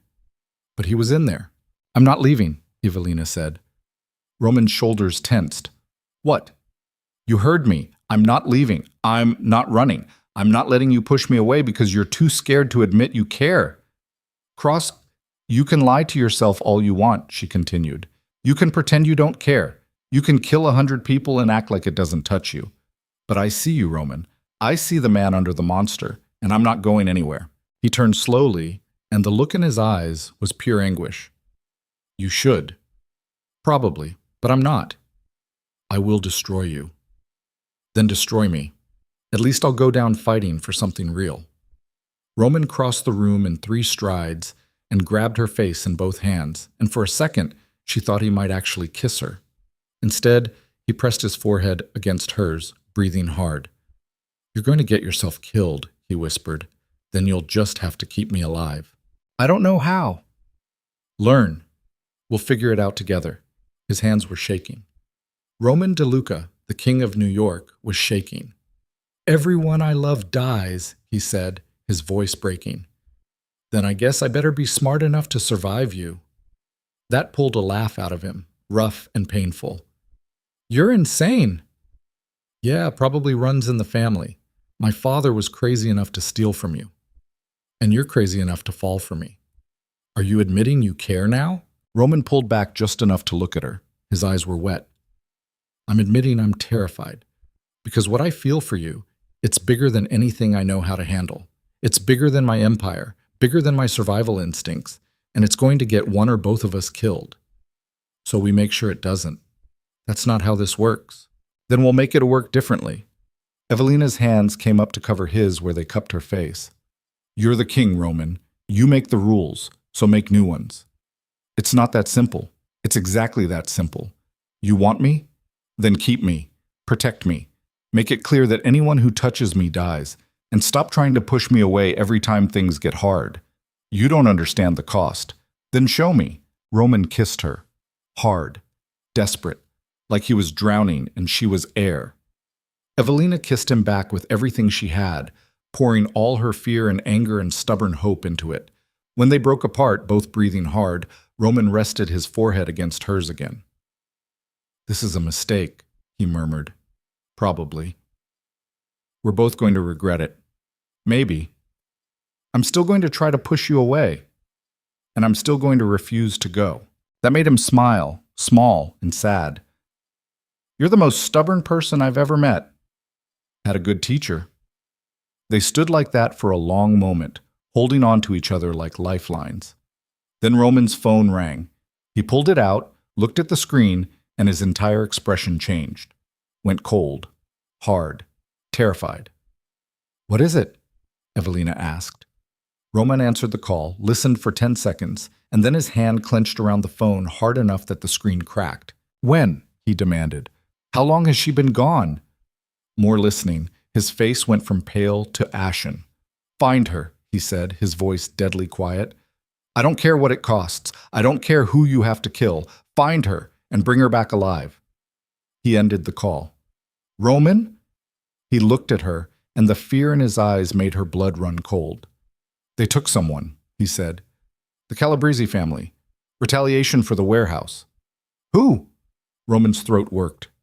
My sister. Evelina's world tilted. Your sister? You have a... Sophia. She's 19. I've kept her hidden, off the books, out of the life.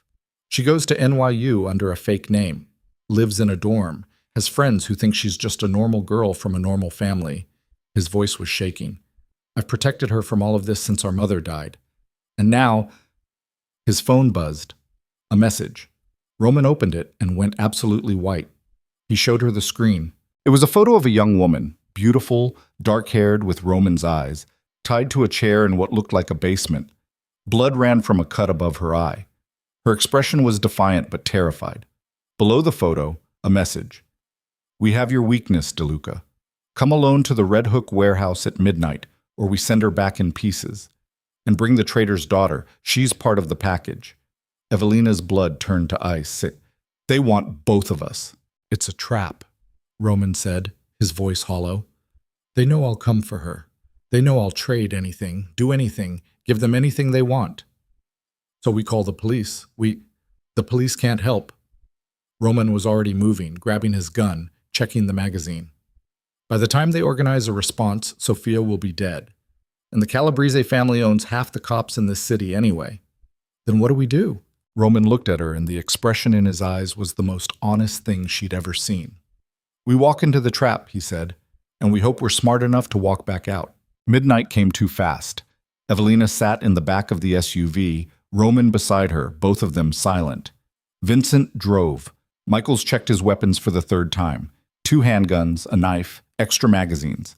The sound of metal clicking against metal was the only noise breaking the suffocating quiet. Roman hadn't spoken in 20 minutes, just stared out the window at Brooklyn passing by in streaks of streetlight and shadow. His jaw was clenched tight enough to crack teeth. His hands rested on his thighs, deceptively calm, but Evelina could see the tension in every muscle. She'd never seen him like this. Not during the warehouse executions, not during the attack on the estate. This was different. This was personal in a way that transcended empire and power and survival. This was about family, the only family he had left. Tell me about her, Evelina said quietly. Roman didn't look at her. Why? Because I want to know who we're saving. For a moment she thought he wouldn't answer. Then his throat worked and words came out rough, like they hurt to say. She's brilliant, full scholarship to NYU, wants to be a doctor. A ghost of a smile crossed his face. Hates everything about the family business. Hates what I do. Hates that our father built an empire on blood. She's good. Actually good. The kind of good that doesn't belong anywhere near this life. That's why you kept her hidden. Yeah. Roman's hands curled into fists. After our mother died, I made Sophia a promise.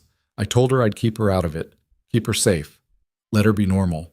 She didn't ask to be born into this. Didn't deserve to pay for our father's choices or mine. She knows what you do? She knows enough. Knows I'm not exactly running legitimate businesses, but I've kept the details away from her, kept the violence away from her.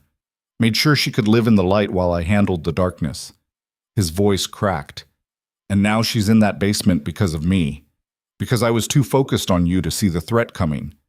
This isn't your fault. Everything is my fault. Roman finally turned to look at her, and his eyes were raw with guilt and rage. Every decision I make has consequences. Every person I care about becomes a target. I knew that. I've always known that. And I did it anyway. Did what? Let you matter. The words hung between them like an accusation. Evelina wanted to argue, wanted to tell him he was wrong, that love wasn't a weakness, that caring about people was what made life worth living. But she'd seen the bodies, seen the blood, seen the cost of Roman's affection measured in corpses and collateral damage. Maybe he was right. Maybe everyone he touched really did end up destroyed. We're 2 blocks out, Vincent called from the front. Vincent. Roman immediately shifted. The guilt disappeared behind ice-cold focus. He checked his gun, secured a backup piece at his ankle, slipped a knife into his belt. When we get there, he said, his voice completely steady now, you stay behind me. You don't move unless I tell you to. You don't speak unless spoken to. And if I tell you to run, you run. Don't argue. Don't hesitate. Just go. I'm not leaving you. You will if I order it. Roman, this is not negotiable. His eyes locked onto hers, hard as diamonds. I can maybe save Sophia and myself. I can't save all 3 of us if you're being stubborn. So you do exactly what I say, when I say it, or we all die. Understood? Evelina's throat was tight. Understood. Vincent pulled the SUV to a stop, 3 buildings away from the warehouse. The area was industrial, abandoned factories, rusted shipping containers, broken streetlights casting everything in grimy shadow. No witnesses, no cameras, perfect place for an execution. They got out. The night air was thick and humid, carrying the smell of the East River and rotting fish. Evelina's heart hammered against her ribs. Roman moved like a predator, every step purposeful, gun held low but ready. Michaels, you're on overwatch, Roman said quietly. Rooftop across the street. Anyone comes in or out who isn't us, you put them down. Yes, sir. Vincent, with me, but hang back. I go in first. Boss, that's suicide. It's an order. Roman's tone left no room for argument. They want me in Cross. We give them that. But I need you alive to extract Sophia if this goes sideways. Vincent's jaw clenched, but he nodded. They approached the warehouse. It was massive, 3 stories of corrugated metal and broken windows, the kind of place that had probably manufactured something decades ago before the jobs moved overseas. Now it was just a shell, a tomb waiting for bodies. The main entrance was a loading dock with a rusted metal door hanging half off its hinges. Light spilled from inside, harsh fluorescent, the kind that made everything look sickly. Roman stopped at the threshold, took a breath, looked at Evelina. "Last chance," he said. "You can still walk away. Vincent will take you somewhere safe, somewhere the Calabrese family can't reach." "And leave your sister to die?" "Better her than you." The admission was so raw, so honest, that it nearly broke her. "I'm not leaving," Evelina said. "We're doing this together." Roman's expression cracked for just a second. Fear. Real, genuine fear. Then the mask slammed back into place, and he was the king again. "Then stay close," he said, "and don't do anything stupid." They walked into the warehouse. The interior was a nightmare landscape of shadows and rust. Support beams rose like skeletal fingers. Old machinery sat abandoned, covered in decades of grime. And in the center, under a pool of harsh light, Sophia. She was exactly like the photo. Dark hair matted with blood. Roman's eyes staring out from a face too young to know this kind of fear. She was still tied to the chair, duct tape over her mouth, dried blood crusted on her temple. When she saw Roman, her eyes went wide. He took a step toward her. "Stop." The voice came from the shadows to the right.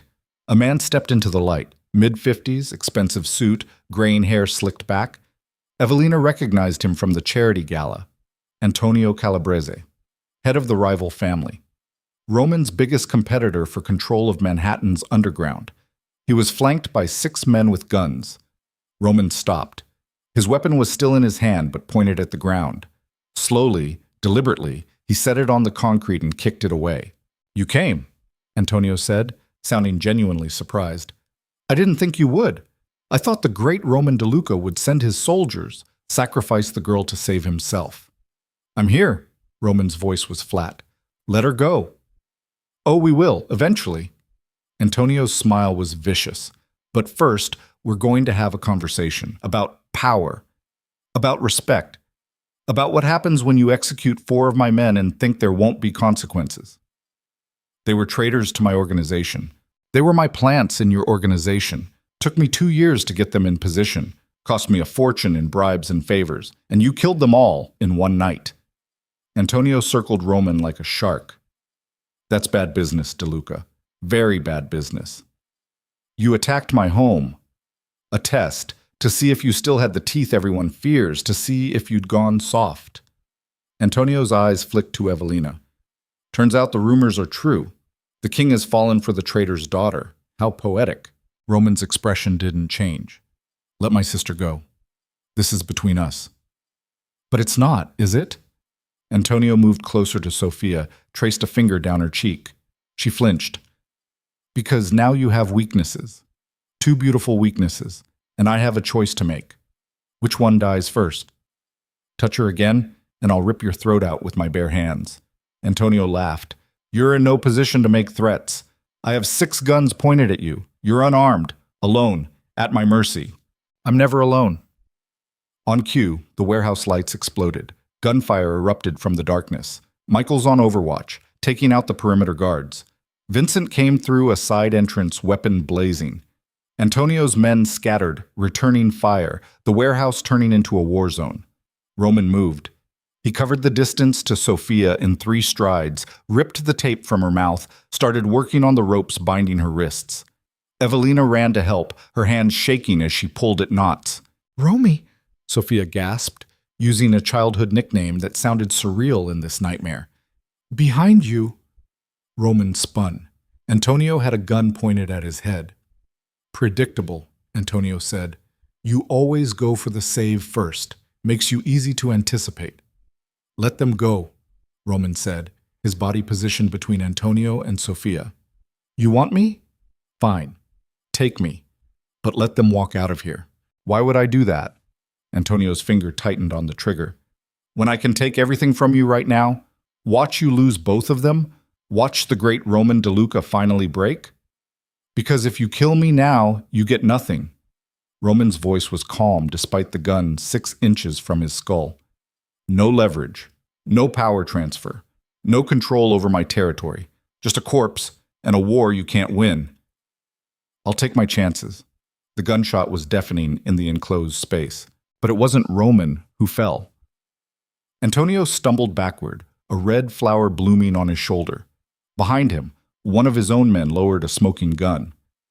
"Sorry, boss," the man said, "but I got a better offer." He shot Antonio again, chest this time. The warehouse went silent. Antonio hit the ground, blood pooling beneath him, eyes wide with shock and betrayal. His remaining men lowered their weapons, suddenly very interested in the floor. The traitor soldier turned to Roman. "Mr. DeLuca." As promised. Roman's expression was unreadable. "You did well, Carlo. Double what we agreed." Carlo nodded and melted back into the shadows with the others. Evelina's mind reeled. "You planned this?" "Insurance," Roman said, turning back to Sophia's bonds. "I turned one of Antonio's men 2 months ago. Been paying him to feed me information. Figured if tonight went bad, I'd need a failsafe." "You could have told me. You would have given it away. Your face shows everything." The ropes finally came loose. Sophia collapsed into Roman's arms, sobbing. He held her tight, his eyes squeezed shut. "You're okay. I've got you. You're okay. Romy, I was so scared." I know, but you're safe now." Vincent appeared from the darkness, weapons still raised. "Perimeter's clear. All hostiles down. We need to move before NYPD shows up." Roman helped Sophia to her feet. She was shaking, barely able to stand. He wrapped an arm around her, supporting her weight. "Can you walk?" he asked gently. "I think so." "Good girl." He looked at Evelina. "We're leaving, now." They made it to the SUV. Michael's was already there, engine running. They piled in, Roman and Sophia in the back, Evelina in the middle seat. Vincent drove like he was fleeing hell itself, tires screaming as they peeled away from the warehouse. Sophia clung to Roman, still crying. He murmured to her in Italian, soft words Evelina didn't understand but could feel the meaning of. Comfort, safety, love. This was Roman without the armor, without the ice. Just a brother who'd almost lost his sister and was barely holding himself together. "Hospital," Sophia managed between sobs. They hurt me." "I know, we're going." Roman pulled out his phone, made a call. "Dr. Chen, it's DeLuca. I need you at the Upper East Side location. Now. Trauma care. And bring everything." He ended the call, tucked his phone away. "Private doctor. He'll take care of you. No hospitals, no records, no police reports." "Why not the police?" Sophia pulled back to look at him, confusion cutting through her fear. "They kidnapped me. The police can't help," Roman said gently. "This is family business. I'll handle it." "By killing more people?" The question landed like a blow. Roman's face went carefully blank. "If necessary." "When does it end?" Sophia's voice was rising, hysteria edging in. "When do you stop killing? When do you stop putting everyone you care about in danger? When do you stop being a monster?" Roman finished quietly. "Never. That's who I am. That's what I do. And that's what keeps you alive. I don't want people to die for me." "Then you're going to be disappointed." He pulled her close again despite her resistance. "Because I will burn this entire city to the ground before I let anyone hurt you. That's not negotiable. That's not up for debate. That's just reality." Sophia cried harder. Roman held her and stared out the window with dead eyes. Evelina watched them and felt something crack inside her chest. This was the cost.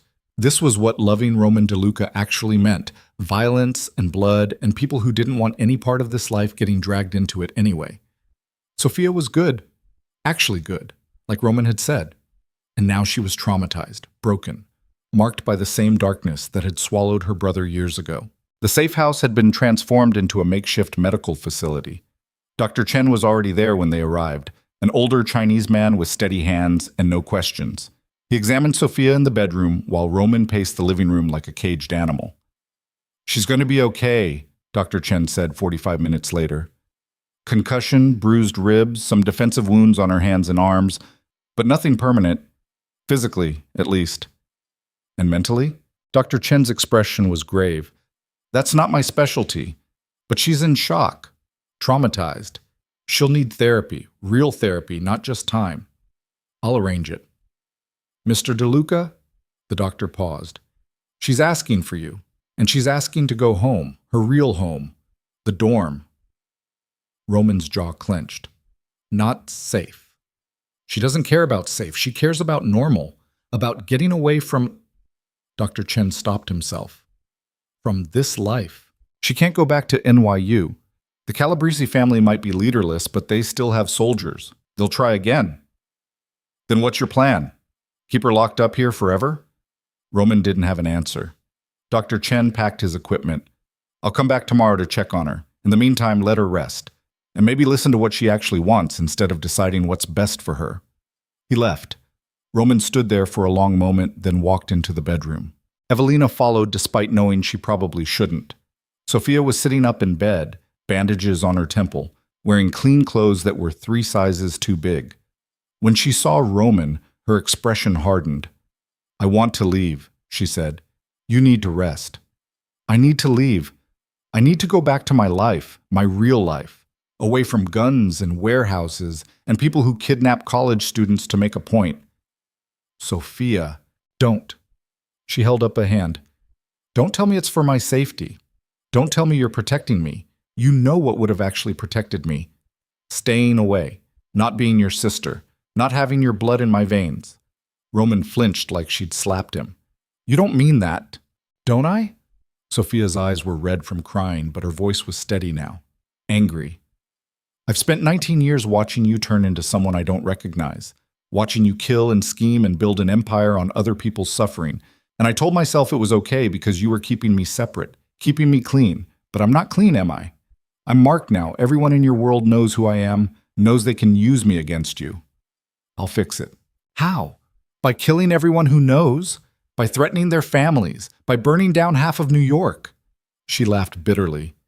That's your solution to everything. Violence, more violence, an endless cycle that just creates more enemies and more reasons for people to come after us. What do you want me to do? Roman's voice cracked. Tell me. What would fix this? Leave, Sophia said simply. Leave the family business. Walk away. Be a normal person. I can't. You mean you won't? No, I mean, I can't. Roman sat on the edge of the bed, suddenly looking exhausted. You think it's that simple? You think I can just retire? Hand over an empire worth billions to the next guy and hope he lets me live? Hope he doesn't come after you to make sure there's no threat? So you're trapped. We're all trapped. He looked at her with haunted eyes. I didn't choose this life. Dad forced it on me when I was 17, made me a captain before I could legally drink, showed me how to kill a man before I graduated high school. By the time I realized what I was becoming, it was too late to turn back. It's never too late. It is for me. Roman's voice was hollow. I've done things, terrible things, that can't be undone, can't be forgiven. The best I can do is try to protect the people I love from the consequences. By making them prisoners? The question hung in the air. Roman didn't answer, didn't have an answer. Sophia lay back against the pillows, turning her face away. I want to go home tomorrow. My dorm, my classes, my friends who think I'm just Sophie from Connecticut, whose parents are dead, and who's paying her way through school with scholarships and part-time work. That's not safe. I don't care. I'd rather die as myself than survive as your captive. The words destroyed him. Evelina could see it in the way his shoulders sagged, the way his hands trembled, the way his carefully constructed control finally shattered. Please, Roman whispered, please don't ask me to do that. Don't ask me to choose between your freedom and your safety. I'm not asking, Sophia said to the wall. I'm telling you, either you let me go or I'll find a way to go myself, and I'll never forgive you for making me a prisoner. Roman stood, walked to the door, stopped without turning around. I'll have Vincent take you tomorrow, he said quietly. Armed escort, 24-hour security outside your dorm. Non-negotiable. Fine. He left.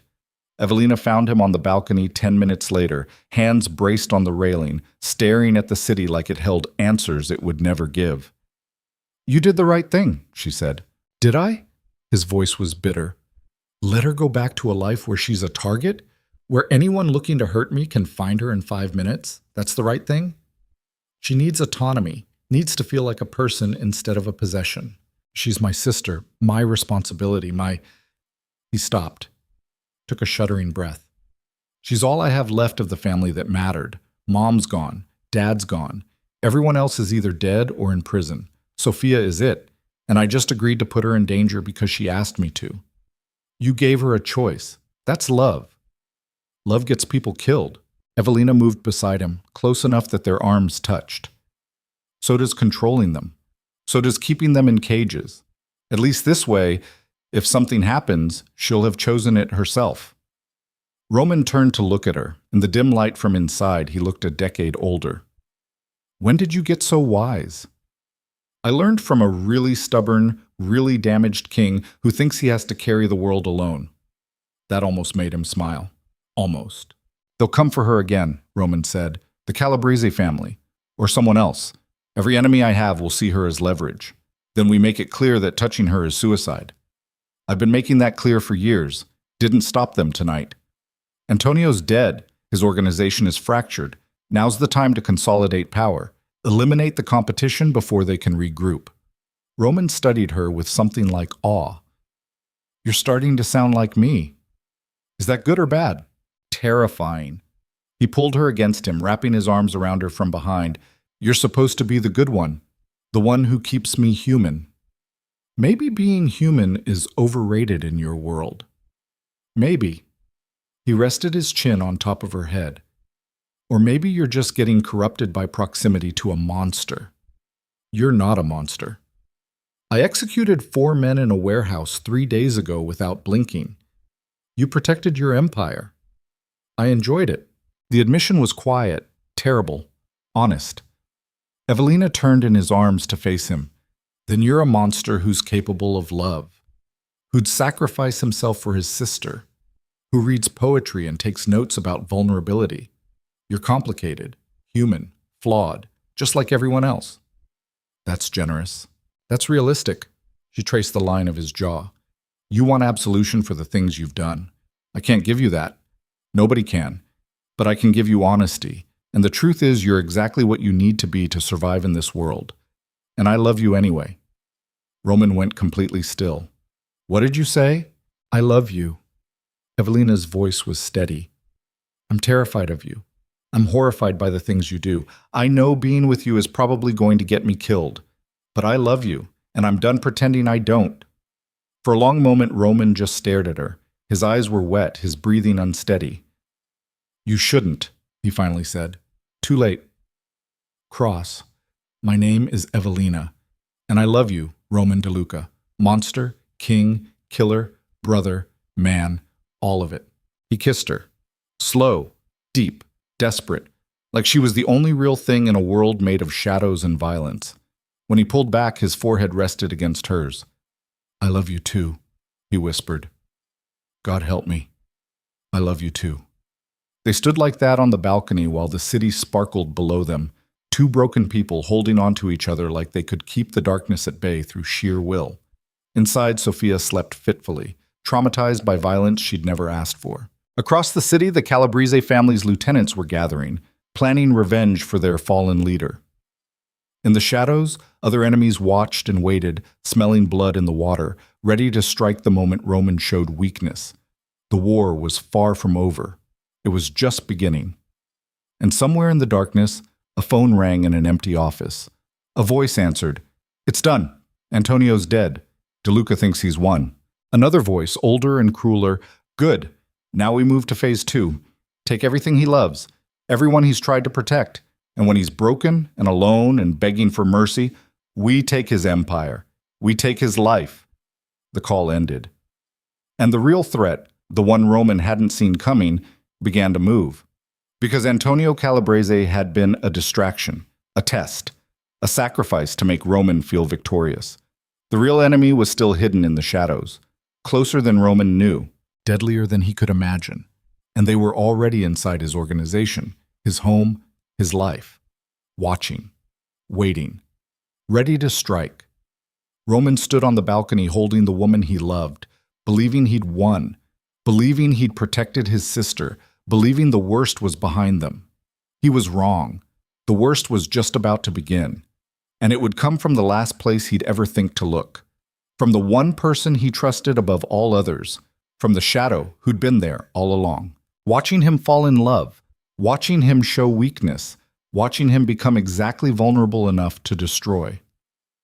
Vincent stood in the hallway outside the safe house, phone pressed to his ear, voice barely above a whisper. He's distracted. Emotional. It's time. You're sure? I'm sure. He trusts me completely. Doesn't suspect a thing. Good. Tomorrow night, the sister's transport. That's when we move. Understood. Vincent ended the call, slipped the phone back into his pocket, checked his weapon, and smiled. Because Roman DeLuca, the king of New York, the monster who ruled through fear, had finally made the mistake that would cost him everything. He'd fallen in love. And in doing so, he'd stopped watching the people closest to him, the people who'd been planning his fall since the beginning, the people who'd finally found the perfect weapon to bring him down. Not his sister, not his empire, not his enemies. Her. Evelina Cross. The traitor's daughter. The king's greatest weakness. The key to destroying everything Roman DeLuca had built. And she had no idea she was about to become the weapon that ended him. Morning broke over Manhattan like a wound that wouldn't stop bleeding. Evelina woke to find Roman already gone from the bed, the sheets cold where he'd been lying. She could hear his voice from the other room, low, controlled, giving orders. Always giving orders. The king never stopped ruling, even in the quiet hours before dawn. She dressed in yesterday's clothes and found him in the living room, phone pressed to his ear, laptop open on the coffee table displaying security camera feeds. Vincent stood nearby, arms crossed, face professionally blank. Roman ended the call when he saw her. You're up early. Couldn't sleep. Evelina moved to the coffee maker, needing something to do with her hands. What time are you taking Sophia back? Noon. Gives her time to rest. Gives me time to coordinate the security detail. He rubbed his eyes, exhaustion carved into every line of his face. 4 guards at her building, 2 following her on campus. Armed driver for any trips off campus. She's gonna hate it, but it's non-negotiable. She'll adjust. Will she? Roman's voice was hollow. Or will she resent me for the rest of her life for turning her freedom into another kind of prison? Evelina poured 2 cups of coffee, brought him one. Their fingers brushed as he took it, and for a moment something warm flickered in his eyes before the ice returned. We need to talk, Vincent said, about the Calabrese situation. Roman nodded. What's the status? Antonio's death left a power vacuum. 3 of his captains are already fighting over who takes control. The family's fractured, leaderless. Now's the time to move in, absorb their territory before someone competent takes over. Do it. Make offers to the reasonable ones. Eliminate the rest. Roman took a sip of coffee. I want this wrapped up within the week. No loose ends. Understood. Vincent pulled out his phone, started typing. I'll coordinate with Michaels. We can have teams ready by tonight.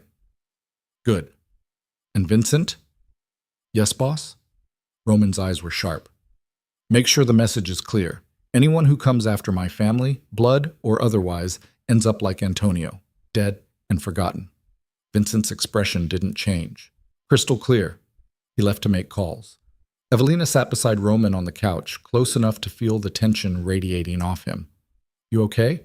Define okay. Are you holding it together? Roman's laugh was bitter. I've been holding it together since I was 17 years old, since my father put a gun in my hand and told me to execute a man who'd stolen from us, since I learned that mercy is weakness and weakness gets you killed. I'm always holding it together, Cross. The question is, for how much longer? What happens when you stop? I don't know. Nobody does, because I've never let myself find out. He set down the coffee, leaned back against the cushions. But lately, since I feel it slipping. The control, the certainty, the ability to make the hard choices without hesitation. Is that bad? In my world? Yeah, it's fatal. Evelina took his hand, laced their fingers together. Maybe your world needs to change. You can't change human nature, power, greed, violence. It's been the same since the beginning of time. But you can choose how you participate in it. Roman looked at their joined hands like he was seeing something miraculous and terrifying at the same time. You make it sound simple. It's not, but it's possible. Before he could respond, Sophia emerged from the bedroom, showered and dressed in clean clothes that Vincent had apparently procured. The bandage on her temple was smaller now, less dramatic, but the fear in her eyes was still there, lurking beneath forced composure. "Morning," she said quietly. Roman stood immediately. "How are you feeling?" "Like I got kidnapped and held hostage in a warehouse." Her tone was sharp. "But physically?" "Better. Dr. Chen's painkillers are good. I'm taking you back at noon. Your security detail will meet us there." "I know. Vincent already briefed me." Sophia moved to the kitchen, keeping distance between herself and Roman. 4 guards, 2 shadows on campus, armed driver. I feel like the president. You're more valuable than the president. To you, maybe. To the rest of the world, I'm just some college kid trying to get a degree. The words stung. Evelina could see it in the way Roman's jaw clenched, the way his hands curled into fists and then deliberately relaxed. "I'm trying to protect you," he said. "I know, but protection feels a lot like control from where I'm standing." "Would you rather be dead?" The question came out harsher than he probably intended. Sophia flinched. "I'd rather you weren't in a position where protecting me requires armed guards and constant surveillance," she shot back. "I'd rather you'd made different choices 10 years ago.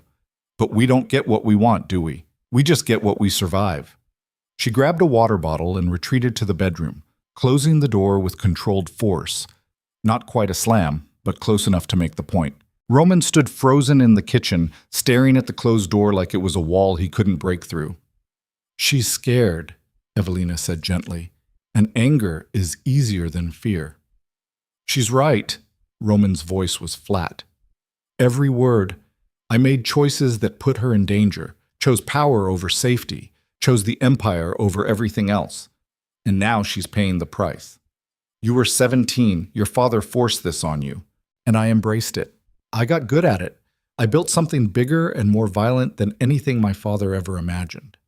He turned to look at Evelina, and his eyes were haunted. "I tell myself I did it to protect her, to make sure she'd never want for anything. But maybe I did it because I liked the power. Liked being feared, liked being the king. Both things can be true. That doesn't make it better." "No, but it makes it human." Roman moved to the windows, stared out at the city. "When this is over, when the Calabrese situation is handled and Sophia's back at school and the threats are neutralized, I'm getting out." Evelina's heart skipped. "What?" "I'm done. With all of it.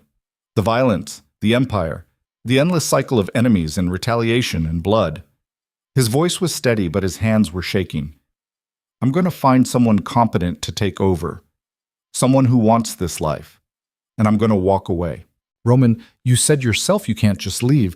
I'll figure it out. Retire somewhere the family can't reach. Change my name. Disappear. Take you and Sophia somewhere safe and just..." He stopped. Swallowed hard. "Just try to be a person instead of a monster." Evelina stood, went to him, wrapped her arms around him from behind. "You're not a monster. I want to believe that. I want to believe I can change, that I'm not too damaged to have something normal. Something good." He covered her arms with his hands. "But I've been this for so long, I don't know if there's anything else left." "Then we'll find out together." He turned in her arms, kissed her forehead. "I don't deserve you." "Probably not, but you're stuck with me anyway." That pulled a real smile from him, small and fragile. "Best thing that ever happened to me, you know that? Even though I'm the traitor's daughter? Because you're you, stubborn, brave, stupid enough to love a man covered in blood." "Guess we're both stupid then." Roman kissed her properly this time, soft and slow and achingly gentle, like they had all the time in the world, like nothing bad was waiting just outside the door. It was a beautiful moment. It was the last peaceful moment they'd ever have. Msian, 11:45. 15 minutes before they were supposed to leave for Sophia's dorm. Vincent returned from coordinating the security detail, his face professionally neutral. Everything's set. 4-man team at the building, 2 mobile units for campus. Drivers downstairs with the car. Armed? Roman asked. To the teeth. Nobody's getting near her without going through us first. Good. Roman checked his watch. We leave in 10. I want to be there before lunch rush when campus is crowded. Vincent nodded and pulled out his phone to confirm something. Evelina watched him, and something nagged at the back of her mind. Something off. Vincent had been Roman's right hand for years. Loyal, competent, trusted with everything. But there was something about the way he stood now. The way his eyes didn't quite meet Roman's, the way his hand kept drifting to his weapon. She told herself she was being paranoid, that nearly getting killed had made her suspicious of shadows. But the feeling wouldn't leave. Sophia emerged from the bedroom with a small bag. Ready? Roman moved to her, and for a moment it looked like he might try to hug her, but something in her body language stopped him. The distance. The walls. Sophia, don't. Her voice was quiet but firm. Just take me home, please. The word home landed like a knife. Because she wasn't talking about here. Wasn't talking about anywhere Roman was. Okay, he said softly. Let's go. They took the elevator down to the parking garage. The SUV was waiting, engine running, Michael's at the wheel. Vincent opened the back door for Sophia. She climbed in without looking at Roman. Evelina started to follow, but Roman caught her arm. Right up front with Michael's, he said quietly. Give her space. Evelina nodded and moved to the passenger seat. Roman climbed in back with Sophia, and Vincent got in beside Michael's. The garage door opened. They pulled out into Manhattan traffic, and Evelina's unease grew stronger. Something was wrong. She couldn't articulate what, couldn't point to anything specific, but every instinct she had was screaming danger. She looked at Vincent in the driver's seat beside Michael's, watched the way he checked his phone, the way his jaw was tight, the way his hand rested on his weapon, and suddenly she knew. Stop the car, she said. Michaels glanced at her. What? Stop the car, now. Miss Cross, we're on a schedule. Vincent's going to kill us. The words came out calm, certain. Stop the car or we're all dead. Everything happened at once. Vincent's hand moved toward his gun. Roman lunged forward from the back seat. Michaels slammed on the brakes. The SUV screeched to a halt in the middle of traffic, horns blaring around them. Roman had Vincent's wrist in an iron grip before the gun cleared the holster. Don't!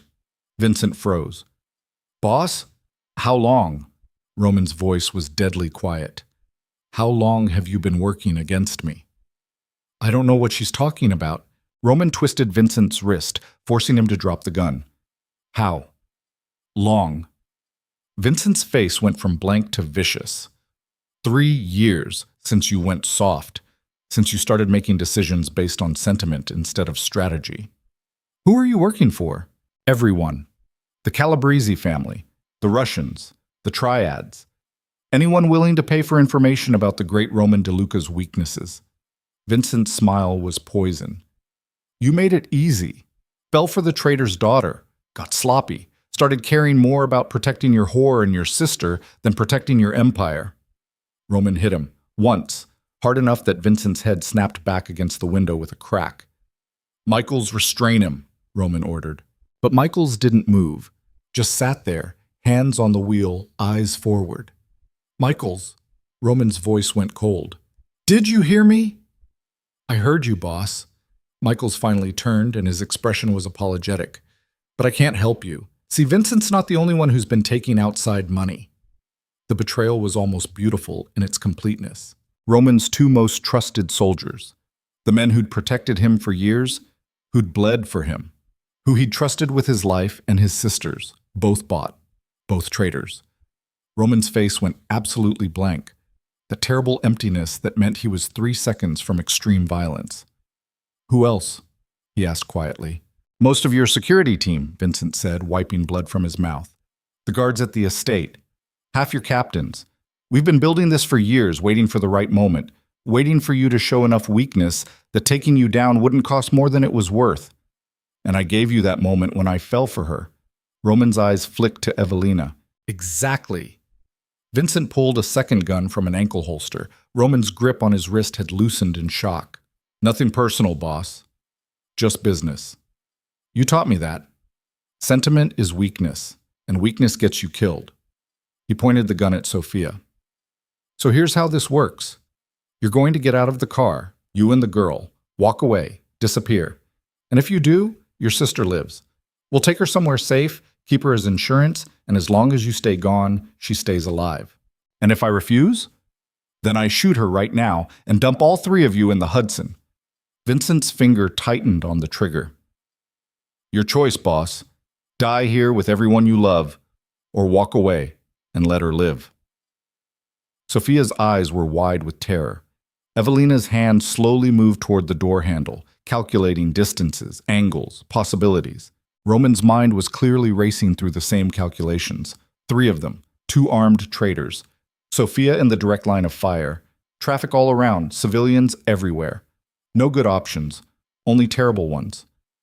Okay, Roman said quietly. We'll go. Roman, no, Sophia started. Quiet. His eyes never left Vincent. You want me gone, you've got it. But you touch her, you hurt her, you so much as look at her wrong. I'll burn this entire city finding you. And when I do, what I did to those men in the warehouse will look merciful.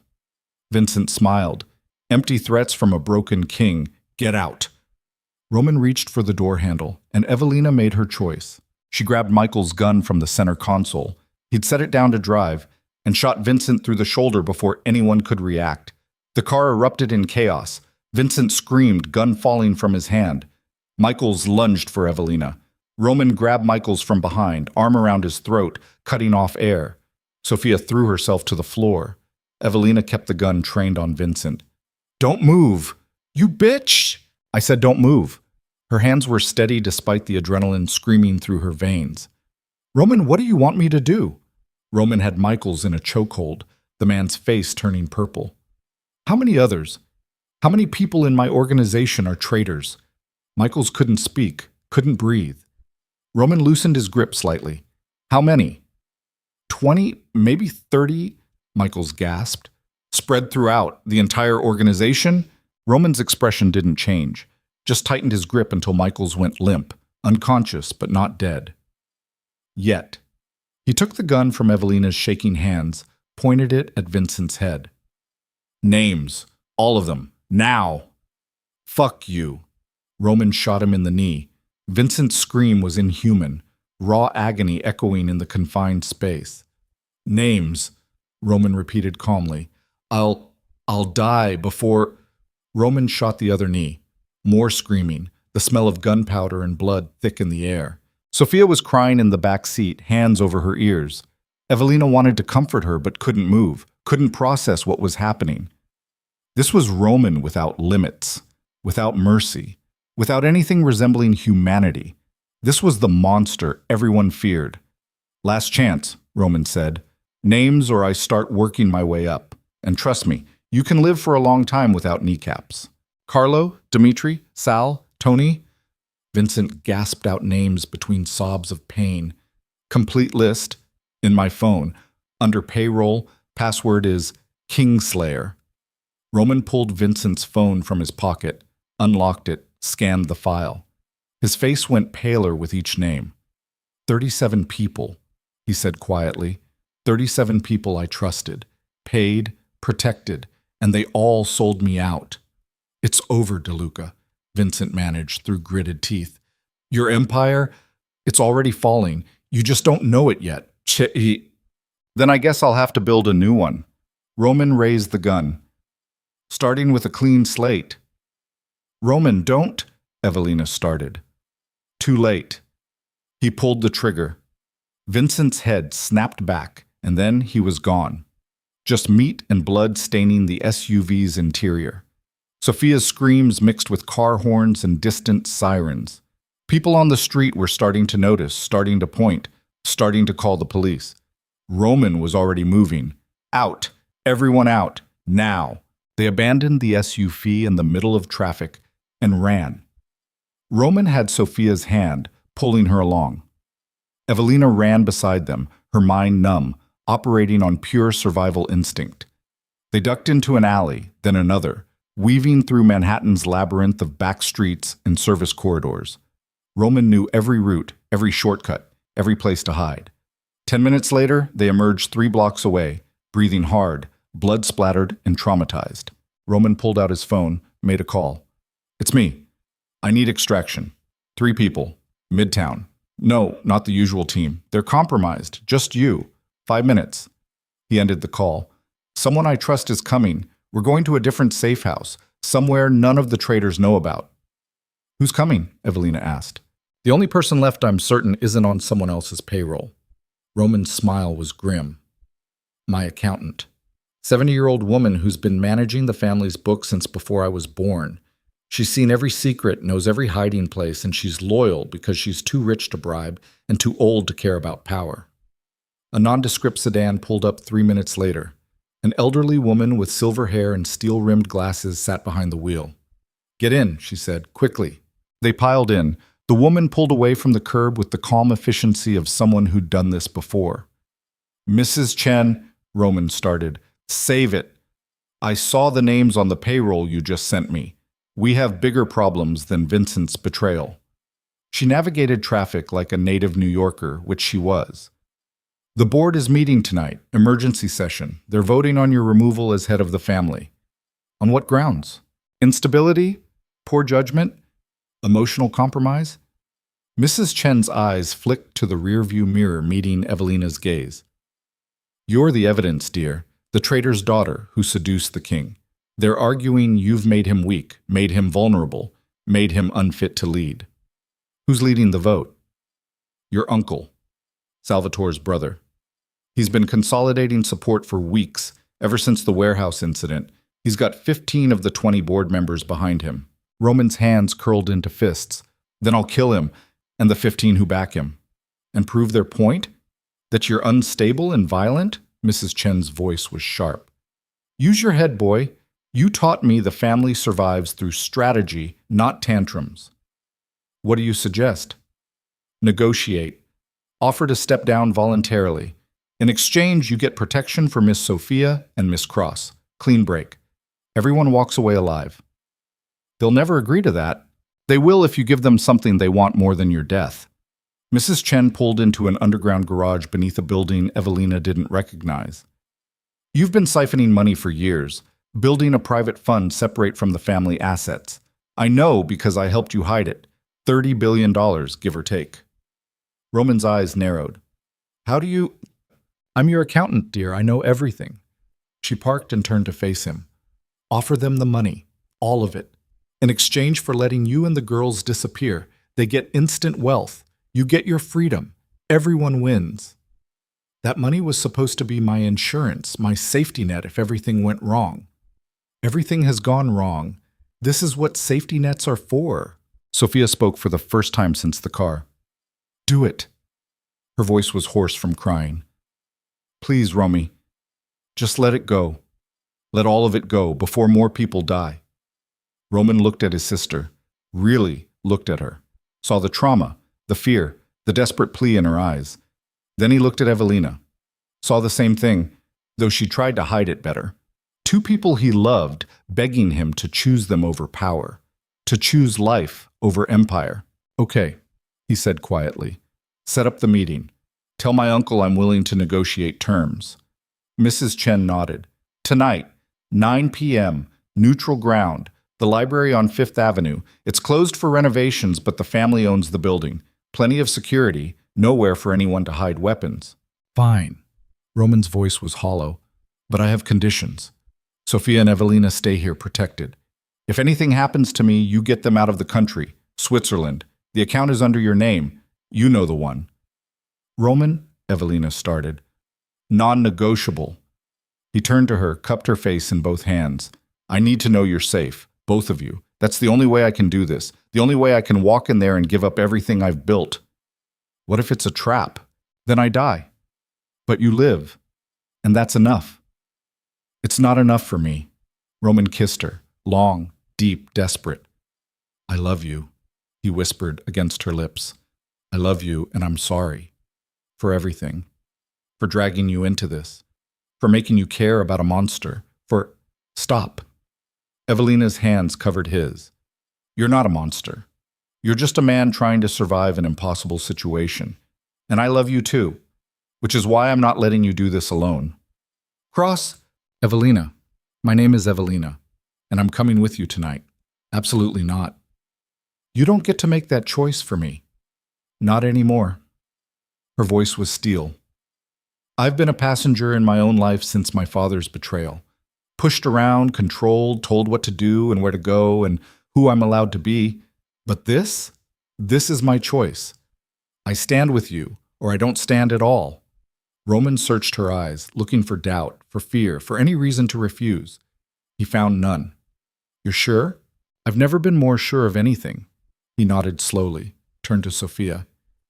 You stay here with Mrs. Chen. Don't leave this building. Don't answer the door. Don't trust anyone except her. I'm not arguing, Sophia said quietly. I'm done with the violence, done with the empire. If you survive tonight, I want you out of this life, completely. No halfway measures, no keeping one foot in the door. Out. I will be, I promise. Good. She stood, hugged him fiercely. I love you, stupid brother, even when I hate what you do, even when I'm terrified of who you've become. You're still my Romy. Roman held her like she was the only good thing he'd ever known. I love you too, Soph, and I'm sorry for all of it. They held each other for a long moment. Then Sophia pulled away, wiped her eyes, and disappeared into the safe house apartment without looking back. Because looking back would have broken her. Bus says at 9 p.m. The library was exactly as Mrs. Chen had described. Closed, dark, the perfect neutral ground. Roman and Evelina approached the main entrance together. No weapons, no backup, just them. The doors were unlocked. They stepped inside. The main reading room had been transformed into a makeshift boardroom. A long table dominated the space, surrounded by 20 chairs. 15 were occupied by men in expensive suits, the board members who wanted Roman gone. At the head of the table sat his uncle, Salvatore DeLuca, a man in his 60s with Roman's eyes and none of his restraint. Nephew, Salvatore said, you came. You called a meeting. I'm here to negotiate. There's nothing to negotiate. The vote has already been taken. You're removed as head of the family, effective immediately. Fine. I accept. Roman's voice was calm. In exchange, I want guaranteed safety for myself, my sister, and Evelina Cross. We disappear. You never look for us. Never contact us. We're ghosts. And in return, $30 billion. Clean money, untraceable, sitting in offshore accounts. I'll transfer it all to the family. Consider it my retirement package. Murmurs around the table. 15 pairs of eyes, calculating the value of $30 billion versus the satisfaction of killing Roman DeLuca. Greed won. Done, Salvatore said. Transfer the money, and you're free to go. Not so fast. Roman pulled out his phone.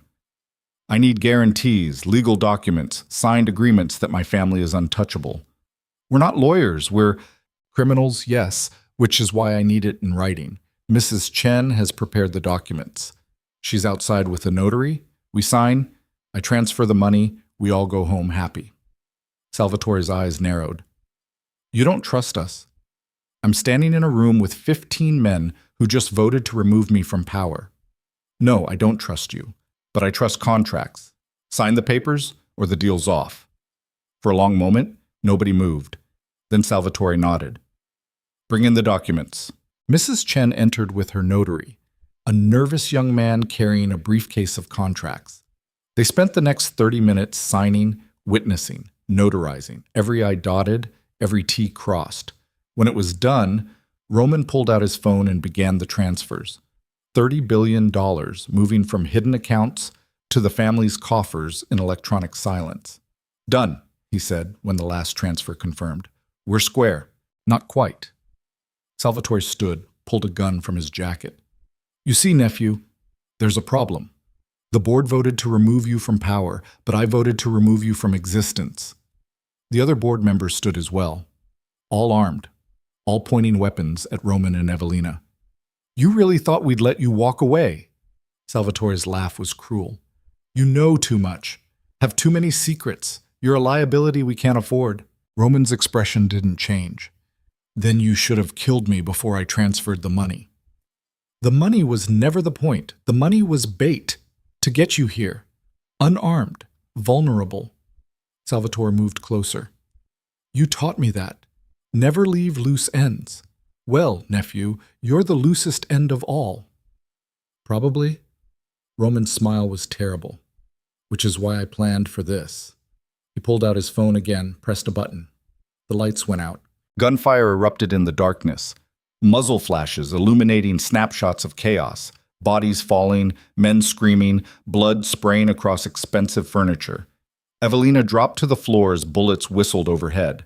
Felt Roman's hand grab her arm, pull her behind the overturned table. Around them, the firefight continued. What the hell is happening? She gasped. Insurance, Roman said.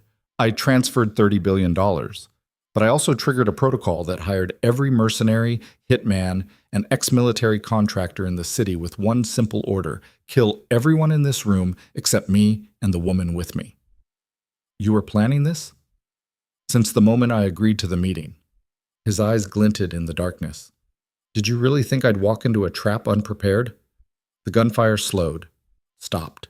When the lights came back on, the room was a slaughterhouse. 15 board members dead. Salvatore slumped against the wall, bleeding from multiple wounds, still alive but barely. Standing over the carnage was a woman Evelina didn't recognize, mid-40s, tactical gear, holding an assault rifle like it was part of her body. Mr. DeLuca, the woman said, contract fulfilled, all targets eliminated except one. She gestured to Salvatore. Per your instructions, I left him alive, for now. Thank you, Commander Hayes. Your payment has been transferred. The woman nodded and left, her team following like shadows.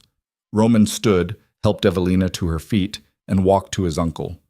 Salvatore looked up at him with hatred and something like respect. You planned this, all of it. I planned for every possibility. That's why I'm still alive and you're bleeding out on a library floor. So kill me, finish it. Roman pulled out his gun, pressed it against Salvatore's forehead, and stopped. No, he said quietly. You don't get the mercy of a quick death. You get to live. Get to watch me walk away with everything you tried to take. Get to know that you failed, that I won, that the empire you thought you could steal is burned to ashes and there's nothing left to rule. He lowered the gun, turned to Evelina. We're leaving, now. They walked out of the library over the bodies of Roman's enemies and into the New York night. Police sirens were already getting closer, drawn by the gunfire, but Roman didn't run, just walked calmly to where Mrs. Chen waited in her sedan. Is it done? She asked. It's done. Roman climbed in back with Evelina. Take us to the airport, private terminal. The plane should be ready. Where are we going? Evelina asked. Somewhere they'll never find us. Somewhere we can start over, be normal, be free. He took her hand. If you still want to come with me after everything you've seen tonight. Evelina looked at him, at the blood on his shirt, the emptiness in his eyes, the weight of what he'd just done sitting on his shoulders like a physical thing. He'd killed 15 people tonight, planned their deaths, executed them without mercy. And he'd do it again if he had to. That was who Roman DeLuca was. Who he would always be. A killer. A monster. A king who ruled through fear and violence.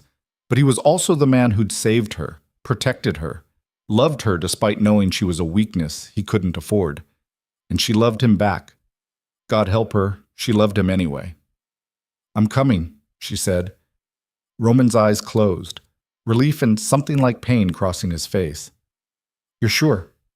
I'm sure. They drove to the airport in silence, picked up Sophia from the safe house on the way. The three of them boarded a private jet with no flight plan filed, no passenger manifest, no record of existence. The plane lifted off just as the first police cars arrived at the library. And Roman DeLuca, former king of New York's underground, disappeared into the night with the two people he loved most. Chalmwick, 6 months later. The villa overlooked the Adriatic Sea, white stone and terracotta tiles, surrounded by olive groves and the kind of peace that felt like a foreign language after Manhattan. Evelina stood on the terrace, coffee in hand, watching the sun rise over water so blue it didn't look real. Behind her, she could hear Roman moving around the kitchen, making breakfast. Sophia was still asleep. She'd arrived yesterday for a week-long visit between semesters at Oxford, where she was studying medicine under a new name. They'd built a life here, small, quiet, nothing like the empire Roman had ruled. He went by Alessandro now, worked as a consultant for international businesses, using his strategic mind without the violence. Made enough money to be comfortable without drawing attention. Evelina taught English at a local school. Kids who didn't know about Manhattan or Mafia families or fathers who stole millions. Just students who wanted to learn a language that would open doors. Sophia visited when she could. Still angry sometimes, still working through the trauma. But healing, slowly. They were healing together. Roman appeared beside her, slid an arm around her waist. "You're up early." "Couldn't sleep." "Bad dreams?" "Good ones, actually. That's what woke me up. I'm not used to them." He kissed her temple. "Get used to it. This is the rest of our lives. You don't miss it? The power? The empire?" "Every day." His honesty was brutal. "But I miss you more when you're not with me. Miss Sophia's smile more than I miss sitting on a throne made of fear. So I made a choice. I chose you. Both of you. Over everything else." "Regrets?" "Only one." Roman turned her to face him. "That it took me so long to figure out what actually mattered." Evelina kissed him, soft and slow. When they pulled apart, she rested her forehead against his. "I love you," she said. "Alessandro." He smiled. "I love you too, Evelina. Just Evelina. Not the traitor's daughter, not a debt being paid. Just you." They stood like that on the terrace as the sun climbed higher, two broken people who'd found each other in the darkness and somehow made it to the light. Sophia emerged from the villa, yawning. "You two are disgustingly romantic this early in the morning." "Wait until you see what I made for breakfast," Roman said. "Then you can complain." They went inside together, a family. Not perfect, not whole, but healing. Somewhere in New York, the empire Roman had built was crumbling. Rival families carving up territory, fighting over scraps, burning what they couldn't claim. Salvatore had survived his wounds and tried to rebuild, but without Roman's strategic mind, the organization collapsed within weeks. Some went to prison, some went into hiding, some went into graves. The DeLuca name, once feared across the eastern seaboard, became a cautionary tale. A reminder that empires built on blood always end the same way, in ruins. But here, in a villa overlooking the Adriatic, three people who'd survived that empire were building something new, something better, something that might actually last. Roman made breakfast while Sophia told stories about Oxford, and Evelina laughed at her impressions of stuffy British professors. The kitchen filled with the smell of cooking and conversation and the mundane magic of ordinary life. This was what freedom looked like. Not power, not control, not an empire. Just three people who'd chosen each other over everything else the world had to offer. And as the morning light poured through the windows, warming everything it touched, Evelina understood something she'd spent months trying to articulate. Roman DeLuca had been a monster. Alessandro was just a man. And the difference between the two was simple. One ruled through fear, the other lived through love. She'd fallen for the monster. But she'd chosen the man. And that choice, that impossible, reckless, beautiful choice, had saved them both. The end. The story of Evelina Cross and Roman DeLuca ended not with a bang, but with breakfast, with coffee on a terrace and laughter in a kitchen, and the slow, careful work of building lives from the ashes of who they used to be. They would never be normal. The scars ran too deep. The memories were too vivid. The things they'd done and seen and survived would always be there, lurking beneath the surface. But they were free, free from the debt, free from the empire, free from the endless cycle of violence that had consumed their lives. And freedom, it turned out, was worth more than all the power in Manhattan, worth more than an empire, worth everything. So they lived, quietly, carefully, gratefully. Three survivors of a war that never made the headlines. Three people who'd learned that sometimes the bravest thing you can do is walk away, and they never looked back. Because looking back would have meant seeing the bodies, the blood, the cost of surviving, and they'd paid enough. They were done paying. Now they just lived, and that, finally, was enough.